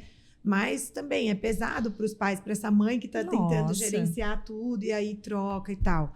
E tem histórias muito engraçadas também, né? Quando tem a família precisa do AT na escola, que aqui nós não estamos falando do apoio pedagógico, tá, gente? A gente está falando do acompanhante terapêutico mesmo, que faz intervenções que vai de aplicar saúde. Isso, a terapia do plano de terapia, né? E não só um auxiliar de sala com as questões pedagógicas ali. E a gente tem casos muito engraçados, porque esses profissionais, eles precisam fazer parte do grupo, né? Então, é importante que eles estejam alinhados com os valores da escola, os fazeres da escola, o dress code da escola, enfim. Eu tinha um AT que eu sou apaixonada por ele até hoje, assim, ele não trabalha mais com a gente, mas ele ia com a camisa do Bob Marley fumando um desse tamanho. E os professores falavam, Denise, como ele pode vir com essa camisa? Gente, arranja um avental, pelo amor de Deus. Pega um avental da escola. Olha só, a gente vai te dar de presente. Olha só, todo mundo... Um presente, uma camiseta, sei lá, branca lisa, tipo assim. Mas a gente quer te agradar. No geral, tudo isso é combinável e tal. Mas a gente já passou, né? Isso são, assim, questões menores que tiram risadas, né? Agora, o AT, que do dia pra noite para de isso, não me tira risada nenhuma, né? É aquela mãe desesperada, a criança fica não sei quantos dias sem ir pra escola, se vai, desregula, você dá 10 passos pra trás. Eu fico... É muita falta de respeito e de comprometimento, eu acho gente. Assim, se não conseguir esperar acabar o ano, nós temos que conseguir esperar acabar o semestre. Não. Pra gente ter um tempo de se organizar. Menina, você tá sendo otimista demais, porque ali das minhas colegas, se tivesse tido um mês de transição, já ia ter ficado melhor do que assim, não vai mais, não vai hoje? Como não vai hoje? Né? Aí aquela criança ali... Isso acontece muito, gente, por isso que eu trouxe aqui. Nossa. Não é uma coisa incomum. Agora, o que eu amo, troca AT 10 vezes no ano e a criança, se o AT trabalha bem, ela faz o vínculo imediatamente. Às vezes a gente se preocupa com uma coisa que não é pra gente se preocupar. Porque o AT, aquele que é bom, ele nunca vai criar uma dependência e ele vai chegar e se ele conseguir cumprir o plano e fazer direitinho... Assim, os meus filhos trocamos algumas vezes, mas eu vejo de alunos que têm uma troca maior e os alunos tirando de letra, porque eles são maravilhosos. Sim, tem disso também. Uhum. Ele sabe o que ele está fazendo, tanto quando ele sai quanto quando ele chega. Sim. Então, isso também, né, gente, profissional competente, é lindo em qualquer área, né? Mas vai muito até da fase que aquela criança tá, né? Então, o Arthur, ele sempre rodiziou muito, não porque ele não criava conexão com ninguém, não. Mas ele aceitava a hierarquia de cuidados. Ah, tudo bem, você que vai estar comigo hoje? Uhum, tipo, tá bem, beleza. Então, ele não se opunha, mas vínculo é algo que demora muito mais para alguém criar com ele. Até, assim, na escola, a primeira professora que ele criou um vínculo foi a do ano passado, no final do ano. Tipo assim, sei lá, novembro, tá acabando. Para o desespero. Exato. E ele criou pela primeira vez, porque como teve a intervenção precoce e tinha todo esse a gente rodiziava muito os aplicadores de forma proposital, inclusive lá na clínica que ele fazia o atendimento, né? Então ele aceitava, né? Mas deu certo. Deu certo, cumpria o plano e tal. Mas de fato, de você se conectar com ele, aí são outros 500. E aí, foi a primeira vez que eu tive dificuldade com a transição escolar, foi esse ano. Porque ele tinha feito vínculo afetivo. Ah, que né? Mas agora já fez de novo com essa nova professora, tá mais aberto, né? Eu tive 2 casos assim e eu mantive a professora. Quando me aconteceu e a gente percebeu, para poder valorizar isso, a gente manteve. Até a professora falou, Denise, eu fico de novo ano que vem, seria o 3º. Daí eu falei, não, 3 não, agora, mais 2. Agora nós precisamos mudar, né? Eu até, antes de te fazer pergunta, a gente iniciar no papo de PEI, eu vou pedir o Juninho, você não pega água pra mim? E pra Denise também, né? O Duro que não tem uma garrafinha ali, né? Tem que pegar nossas canecas pra encher. Quer pôr a sua primeiro que a minha tem? A minha ainda tem um pouquinho. Quer pôr? Leva as 2 tá lá. Bom. Obrigada. E aí a gente vai iniciar, então, o nosso papo de PEI. Explica pra gente o que é o PEI, o que significa essa sigla, né? O que é? Bom, ele é um programa de ensino individualizado, ou um plano de ensino individualizado. Se a gente for pensar na área da educação, ele é da área de currículo. Tá? Então, não é tão simples quanto parece, não é que a escola também não faz porque não está afim, é complexo. Porque não sabe, né? Exato, é complexo. Sim. Mas também não é uma coisa...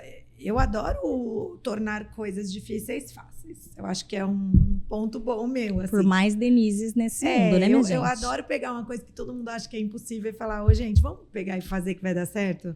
Então, eu vou falar um pouco para vocês do meu PEI, porque eu acho que o PEI ele é abrangente, você pode ter alguns formatos de PEI, e eu acho que isso é uma coisa que a escola, sim, pode determinar, como ela vai fazer o PEI, desde que alguns elementos estejam contidos do documento, né?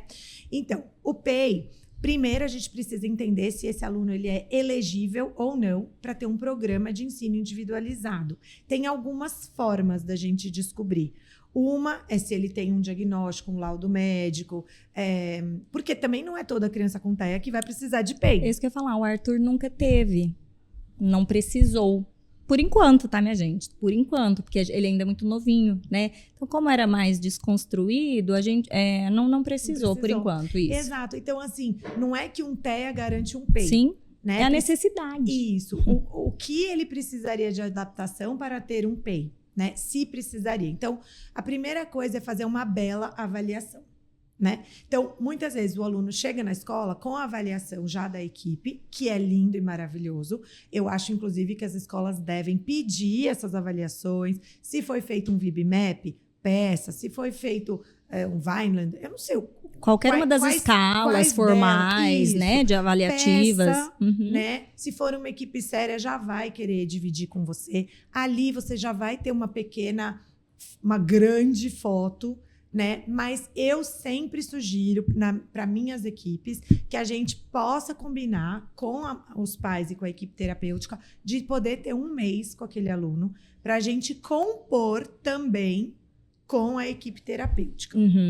Então, a gente vai considerar os primeiros pontos que eles trouxeram, sem dúvida. Então, o primeiro dia de aula, um mínimo de acomodações vai estar pronta de acordo com a sugestão da equipe, mas um mês de aula a gente se encontra de novo para a gente também propor e contribuir e, na verdade, elaborar o PEI. Sim. Porque quem elabora o PEI é a escola. Tá? É esquisito você pedir para a equipe terapêutica ou para a família elaborar currículo. Então, na minha visão, pode ser a equipe terapêutica a contribuir e até a fazer, mas a melhor, a entidade melhor para fazer ali seria, para mim, a escola. Tá? É o mais correto na minha visão. Sem dúvida. Então, a gente, um PEI, ele...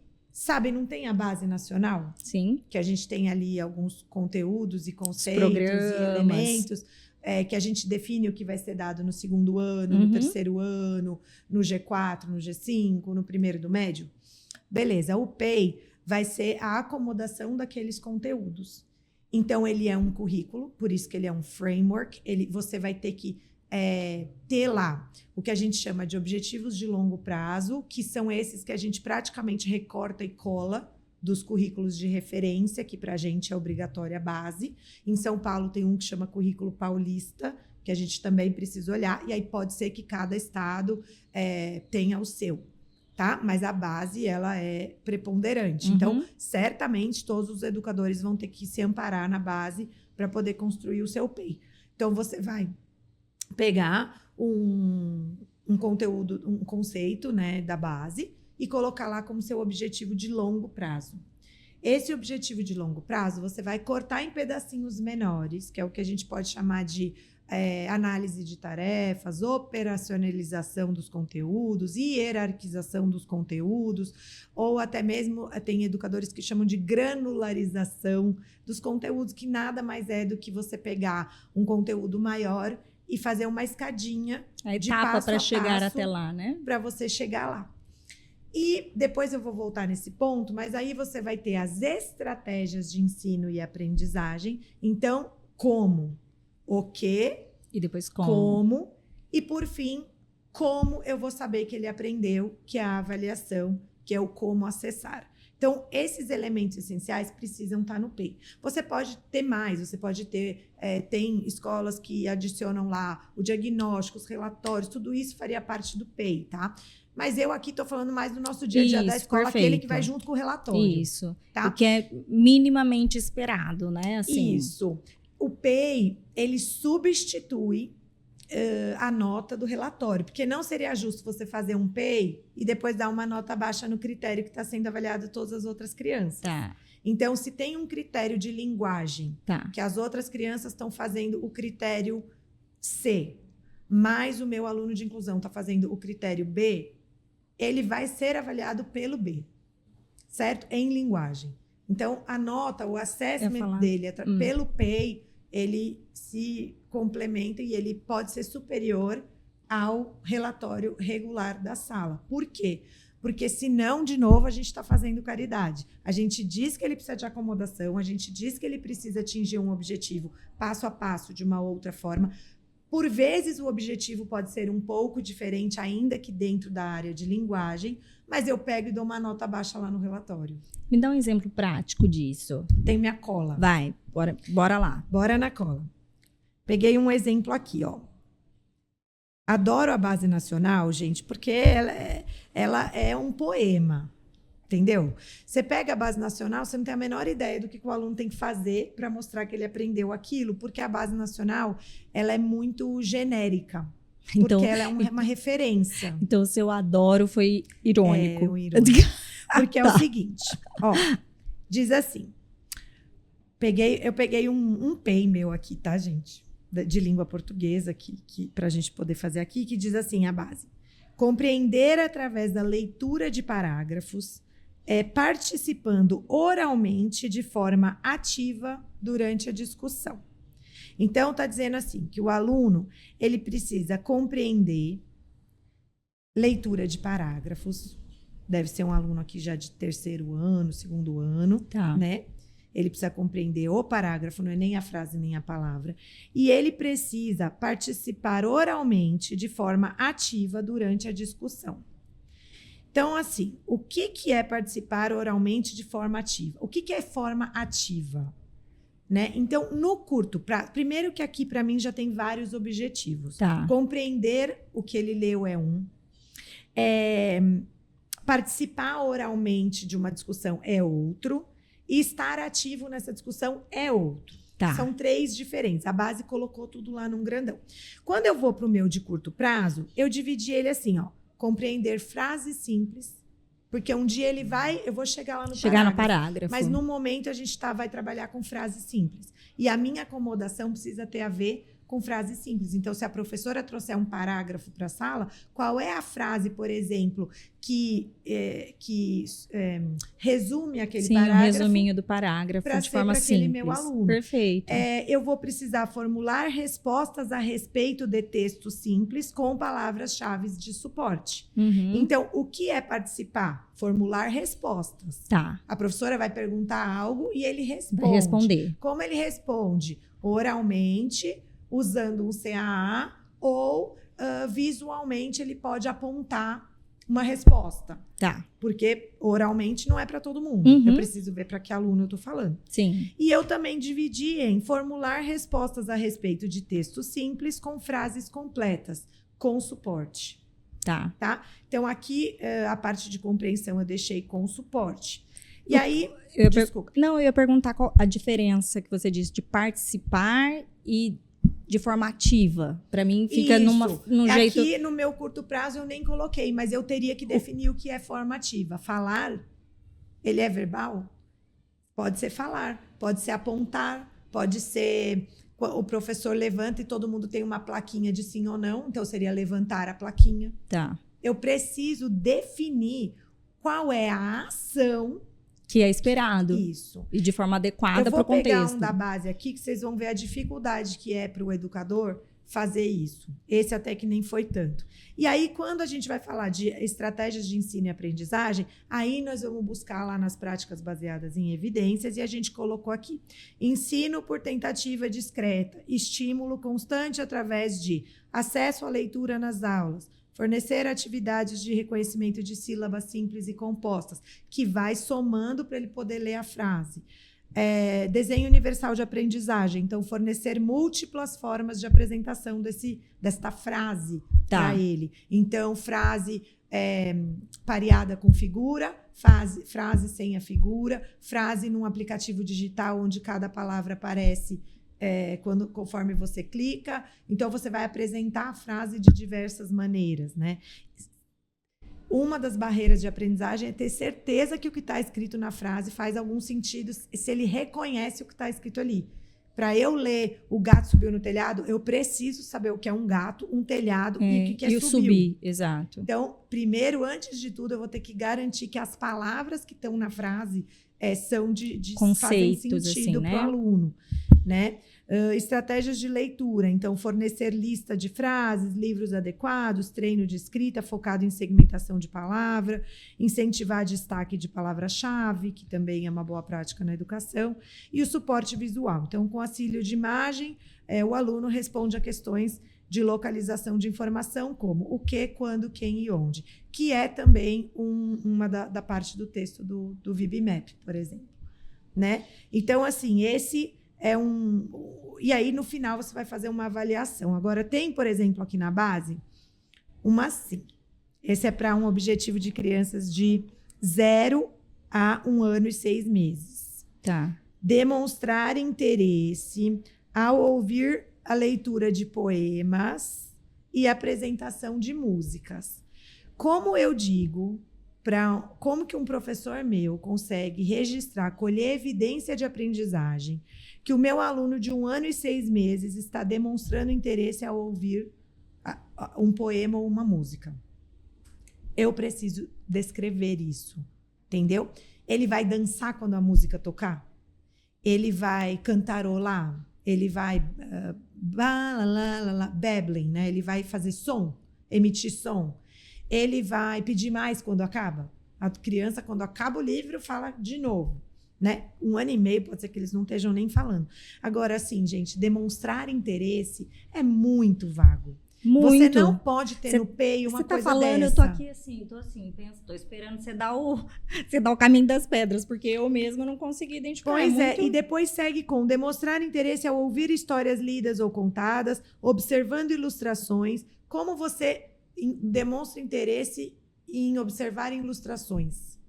Como que eu tenho certeza que uma criança de 1 ano e 6 meses está demonstrando interesse ao observar ilustrações? Então, ela tem que ficar 100% do tempo olhando para o livro, ela tem que pegar o livro depois da leitura e mostrar com o dedinho.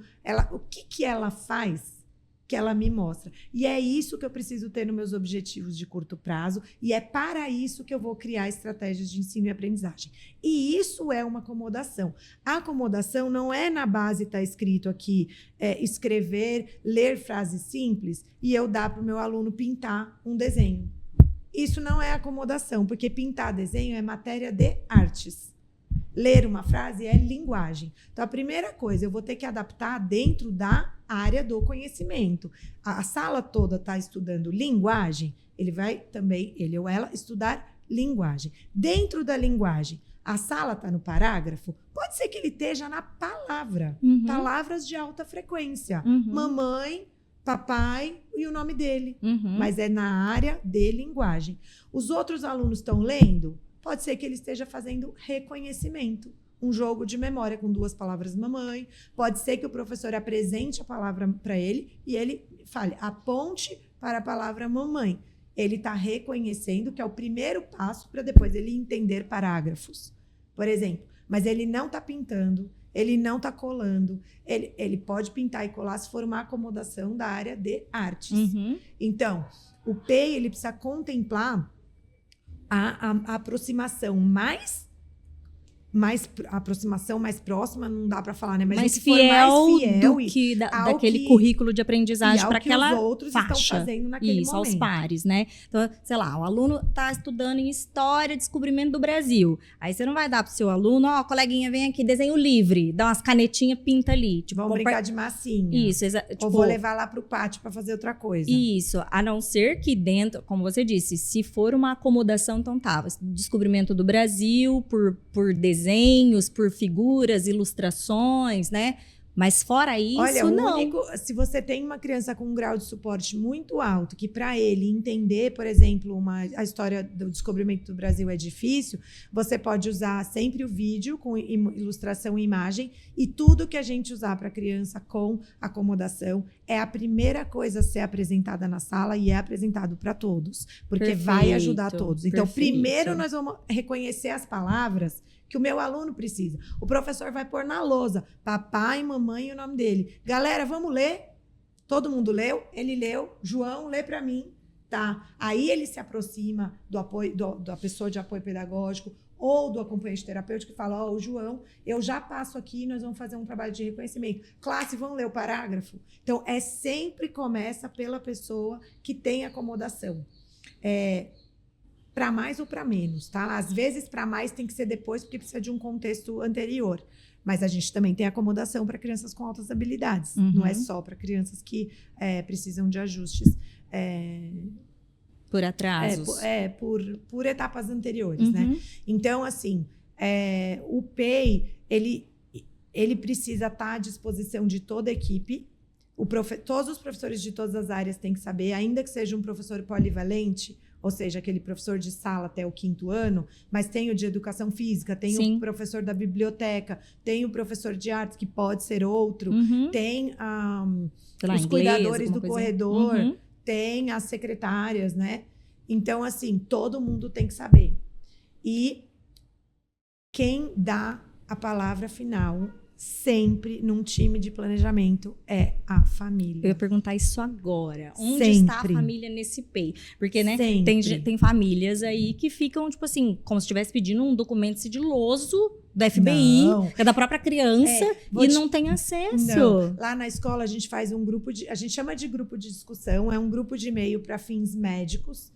Então, todos os participantes precisam assinar eletronicamente que concordam com as regras do grupo.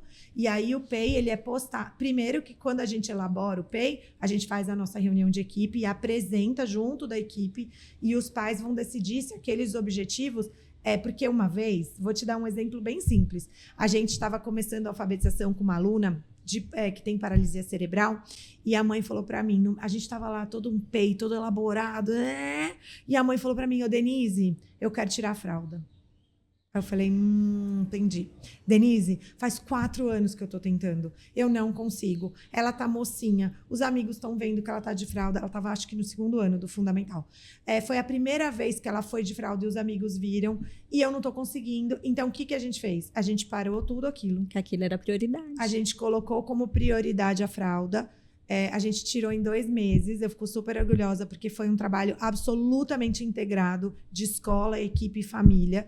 Então, a família, quando ia viajar, parou em todos os postos possíveis da estrada. A escola, nada era prioridade que não fazer o treino do banheiro. A analista do comportamento criou o treino para a gente fazer e dividiu com toda a equipe. E a gente conseguiu tirar. E ali, depois de 2 meses, a gente retomou o que a escola estaria colocando como objetivos acadêmicos. E no PEI, a gente pode ter objetivos também do desenvolvimento. Sim. Porque muitas vezes o aluno ainda não tem postura de aluno, tem um tempo atencional muito curto, não sabe sentar, levantar, pegar o material, não consegue ficar muito tempo em sala de aula. Então, certeza que isso vai estar no PEI e certeza não. Pode ser uma prioridade frente aos conteúdos acadêmicos. Não acho que não tenha que ter nenhum conteúdo acadêmico. Acho que a gente tem que ir juntando um pouco das duas coisas. Quando eles são pequenos, tem mais objetivos do desenvolvimento até do que acadêmicos. Sim. E depois isso vai mudando, vai tendo mais acadêmicos do que objetivos do desenvolvimento. Mas o PEI, ele também acomoda objetivos do desenvolvimento, de postura de aluno, e também ele recebe, por exemplo, os planos comportamentais que a gente pode colocar ali. A professora pode falar, puxa, eu tive uma super ideia para usar modelação para ensinar essa coisa. E o analista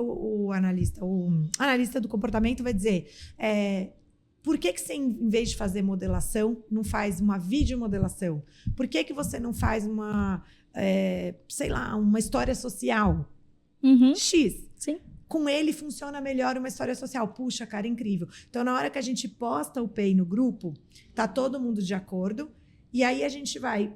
cada caso é um caso, mas em muitos casos, o professor e o professor assistente bolam as acomodações, colocam entre sexta, quinta e segunda-feira no grupo, e o terapeuta ainda ajuda o professor, Sim. sem ninguém falar... Você fez errado, eu sei melhor que você. O terapeuta jamais, nenhum analista do comportamento que eu trabalhei, atropelou um professor. Então, eles compõem com o professor. Às vezes, o professor fala, cara, amei tua sugestão, só que eu não tenho tempo para organizar esse material. Posso tentar de novo a semana que vem e aí eu me organizo? Super pode, beleza. E essa semana faz do teu jeito que você pensou. O que não pode... Não ter jeito nenhum, não ter prática baseada em evidência nenhuma, as acomodações estarem absolutamente distantes daquilo que o professor está dando em sala de aula. Isso não pode. Sim. Isso não é inclusão, isso não é oferta de serviços dignos para a pessoa com acomodações curriculares. E isso é, na minha visão, inaceitável. Agora, todo o resto... Tem margem para erro, tem margem para acertar, tem margem para você tentar, me deixa tentar. Sim. Cara, eu conheço, às vezes os professores falam, eu conheço ele, me deixa tentar isso. Tá bom, tenta, colhe dados, vamos tentar por uma semana, por 2 semanas, tem começo, meio e fim. É lógico, isso da gente se reposicionar, gente, o programa de ensino, ele é uma coisa viva, assim como o indivíduo. De repente, aquilo que era muito prioridade para de ser. De repente, surge alguma outra coisa. Então, e precisa ser um esforço coletivo, né? Não é ninguém acima de ninguém, não é isso. Aí eu ia até te perguntar, só para tirar a dúvida, desse grupo, quem compõe o grupo para montar o PEI? Depende da família, né? Então, normalmente, um analista do comportamento e um fono, é muito comum que tenha essas 2 pessoas, né? O acompanhante terapêutico, caso haja. O profissional de apoio, caso haja. Sempre o professor e o professor assistente, que no caso na escola tem, ou só o professor. Uma pessoa do departamento de suporte, os pais, sem dúvida nenhuma. Eu queria saber disso, dos pais. Porque até os profissionais não, os pais vai variar... Do grau de tratamento que aquela criança faz, vamos supor, ou de onde ela estuda, não, que os jeito pais está. Estão em todas as... Eu não faço reunião sem pai. Inclusive, tem terapeuta que pede muito, viu? Eu tenho certeza que sim. Eu quero fazer sem o pai, porque eu preciso te falar uma coisinha. E eu falo, não, você não tem nenhuma coisinha que você precisa falar para mim que a maior interessada e o interessado do mundo não podem saber. E eu acho que isso é ética profissional, sabe, gente? Reunião com equipe de suporte, providers, né? Com equipe de suporte, sem a família, para mim, é absolutamente antiético. E eu falo para eles, posso te ligar? Pode. Eu falo, quando acaba a reunião, eu falo, tô ligando para a mãe. Eu não faço acordos paralelos, eu não trabalho com... a mãe é muito difícil, vão falar para ela. As famílias assinam esse PEI? Eu não peço para assinar, mas poderiam. Elas assinam aquele grupo de e-mail. Eu não peço. Não, mas se está no grupo, então tem uma ciência mas de eu não todos. Peço assim para assinar. Não, mas é porque ali no grupo tem a aceitação. Virtual, então... Eu tô até perguntando isso porque, assim, aí de novo, vou voltar para minha realidade. Aí você que estiver assistindo, compartilha com a gente aqui o que é que você vive, né? Então, eu vejo 2 coisas, assim. Ali em Rio Preto, eu conheço muitas clínicas e analistas de comportamento que estão praticamente montando o PEI, mas a pedido dos professores, porque eles não sabem, né? Então, mas querem. Então, por onde eu começo? Às vezes não sabe nem o formato do documento em si, né? Então, que estão ali, por quê? Porque a escola não está dando aquela estrutura, mas aquele professor abençoado, maravilhoso, ele está comprometido com aquela criança. Então, sabe, uma coisa mais isolada e que estão aprendendo, né, em termos de formato. Então, tem a participação do professor, mas muito dos psicólogos. Por quê? Por falta de capacitação. Porque, como você disse, quem que teria que ser, assim, se é um plano de ensino para a escola, o currículo escolar é do professor, né? Mas, enfim, então, é uma atitude que a gente está tendo ali Mas de boa vontade, de pessoas que estão tentando se unir, né? Eu acho que é bom e eu acho que é legal do professor falar, eu quero fazer, eu não sei, me ajuda. A análise do comportamento aplicada, gente, é um plano de ensino, sim, acima de tudo. Não é um treinamento, não é essas coisas que a gente ouve por aí. Ele é um plano de ensino por si só, né? Qualquer intervenção é um ensino, envolve essa relação de ensino e aprendizagem. E eu acho legal do professor abrir a guarda e pedir, isso, mas não exime a escola e o professor de buscar a formação. Lá no Te Ajuda a Aprender, no e-mail do Te Ajuda a Aprender, eu não deixo disponível, mas todo mundo que me pede, eu mando um modelo. E eu tento mandar dos meus próprios filhos, porque eticamente não fica ruim. Ou eu crio um personagem, então eu mando um modelo que tenha várias áreas, onde eu peguei da base e eu coloco lá. Então, quem quiser pode me pedir no e-mail do Te Ajudo. Eu não tenho nada, não sei por onde começar. Eu mando um modelinho e mando uma carta explicação com o mínimo do mínimo para você poder começar. A gente pode disponibilizar isso pro pessoal da Otispod? Pode, eu te mando. Você me manda depois, galera? Mas depois não o pode Juninho ficar online, tem que mandar um por um. Ah, tem que mandar um por um, não pode ficar problema. disponibilizado. Porque tem informações mais específicas e pessoais. Não, porque as pessoas mudam o que eu falei e falam que eu que falei. Entendeu? E aí fica a coisa de... a gente chama de academic honesty. E essa não tem muito, né? As pessoas sim. Eu já vi as pessoas dando curso com os meus cursos, fala com as minhas falas. E tudo bem, gente, desde que seja pro bem, tá tudo bem. Não é nada meu, nada que eu falo é meu. Eu não sou uma pós-doutora que escreveu a teoria da tentativa discreta. Não fui eu que criei, tá, gente? Eu só estudei muito e tento que vocês entendam e possam fazer também e que fique bom para todo mundo. É que é complicado porque... Eu entendi, das formalidades. Né? Não, então a gente deixa depois no episódio, tem que lembrar, anota aí, Lari, pra gente colocar o e-mail do Te Ajudo lá como um canal... para que faça o pedido desse documento para quem tiver o interesse. Até hoje, todo mundo que me pediu, eu mando direitinho. Claro, a mesma pessoa pode fazer o que ela quiser, mas pelo menos ela falou comigo e ela vai ter que falar que ela fez. Entendi, a gente esbarra nessas formalidades, eu entendo. E aí, o outro cenário que eu vejo disso, assim, de professoras que estão desamparadas pela instituição, sim, mas estão tentando dar seus pulos ali, estão junto com a família, né? E outras escolas, assim, que não disponibiliza o PEI para a família, como tipo assim, mas vai mostrar para os outros. Qual o problema de mostrar para os outros? Fico nervosa, me deu um arrepio aqui no braço. É um negócio doido. Como, assim, a família não participar não faz o menor sentido, porque coisas do meu filho só eu sei. Então, tem coisas que só eu vou poder contribuir. Ou do tipo, se aquilo que está sendo programado faz sentido ali na nossa família... até quando são questões até de desenvolvimento, eu digo, não digo nem de currículo acadêmico, tá? De desenvolvimento daquela criança. Olha, para mim está sendo mais urgente tal tipo de treinamento. Dá pra gente inserir isso, como foi pedido, da questão do desfraude. Do almoço, sabe? Assim, a gente pontuar, porque é a gente que sabe o que a gente tá vivendo com aquela criança, né?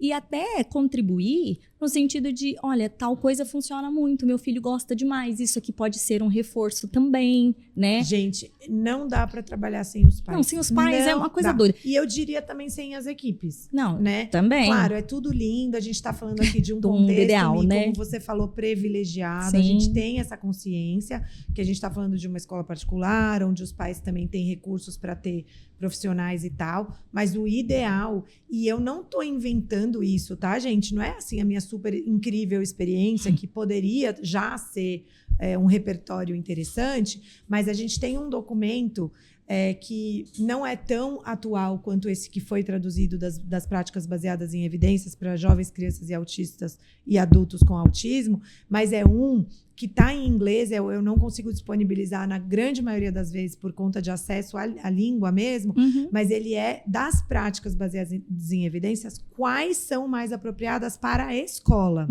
em contexto escolar. Então, quais têm mais evidência de ser bacana em contexto escolar.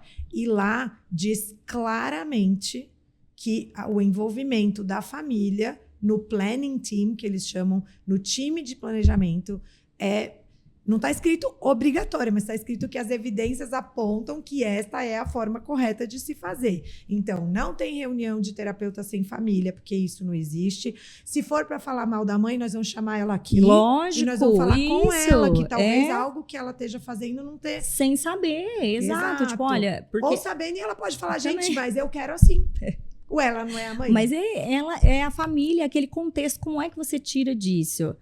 E eu conheço muitas histórias disso, de que não, a família não tem, porque vai colar, você vai fornecer para os outros. E daí, se eu quiser mostrar o peito do meu filho para 10 pessoas? E parece muito que tá mas fazendo que coisa alguma tonta. coisa errada. Gente, o que é isso? Eu não entendi, assim, né? Como se fosse um negócio muito... Enfim. Talvez porque tá mal feito. Pode ser, porque tá mal feito. Um dos medos da escola sempre é o julgamento público. Olha, a instituição que menos mudou nos anos, a gente pensando no quanto a sociedade mudou, a que menos mudou foi a escola. A escola continua engessada num modelo que há muito tempo não funciona. Então, isso é grave. E aqui nós estamos falando da escola no geral. Né? Afastar o pai do processo educativo e depois reclamar que a escola é depósito de criança, Exato. Não faz nenhum sentido para mim. Então, traz o pai para perto e se ele está te incomodando, fala para ele. Porque também ele tem o direito de dizer se aquilo para ele é melhor ou não. Né? Tenha com os pais uma relação de confiança construída, onde o pai pode talvez trazer alguma coisa que ele não está achando legal, mas que você também pode falar para o pai. Então, eu não tenho nem medo e nem receio de falar para um pai que algo pode, na minha visão, algo pode não estar legal. Assim como eu oriento os meus professores, por exemplo, uma criança teve um dia muito ruim na escola. Eu falo para pôr no grupo de e-mails. Gente, vocês acham que essa criança vai chegar em casa e vai estar bem? É lógico. Ainda que ela seja não verbal e não vai contar, você acha que se ela teve ela super se desorganizou na escola, naquele dia ela também não vai se desorganizar em casa? É muito difícil que isso não aconteça. Então, assim, que medo do quê? O pai sabe o filho dele. Ele sabe que vai ter dia que vai ser mais difícil, né? Então, eu acho que também são tabus. São. Que precisam Ainda são. ser quebrados. E que, sabe o que eu acho bonito? A educação especial, a educação inclusiva, está trazendo novas tecnologias para a educação. Porque o pai está mais perto, porque o PEI é construído em equipe, colaborativa, mesmo entre os professores, porque a criança da educação especial ela precisa usar práticas baseadas em evidências, correndo o risco da gente fazer um mal para a vida dela. Sim. Só que as práticas baseadas em evidências para a educação especial estão amparadas em práticas baseadas em evidências para a educação. Então, a nossa escola está mudando, porque a gente está com um número grande de crianças que precisam de acomodação curricular. A escola está tendo que buscar recursos em pesquisa mesmo para poder atender. E elas estão começando a falar, opa, mas acho que isso aqui deveria ser para todo mundo. Quando a gente pensa em parte acadêmica, desenho universal de aprendizagem, taxonomia de Bloom, que é essa parte da hierarquização dos conceitos. Então, eu vejo beleza porque nossos filhos, nossos alunos, estão trazendo consciência e mudança para uma instituição que tem enorme dificuldade de se reinventar. Então, acho muito legal. Por mais difícil que seja, a coisa está vindo através deles. E é por isso que eu falo que a via, ela sempre é o amor, no sentido de não adianta ficar estressando, tem que pegar e fazer. Não dá para atender o aluno? Claro que dá. O que você já fez?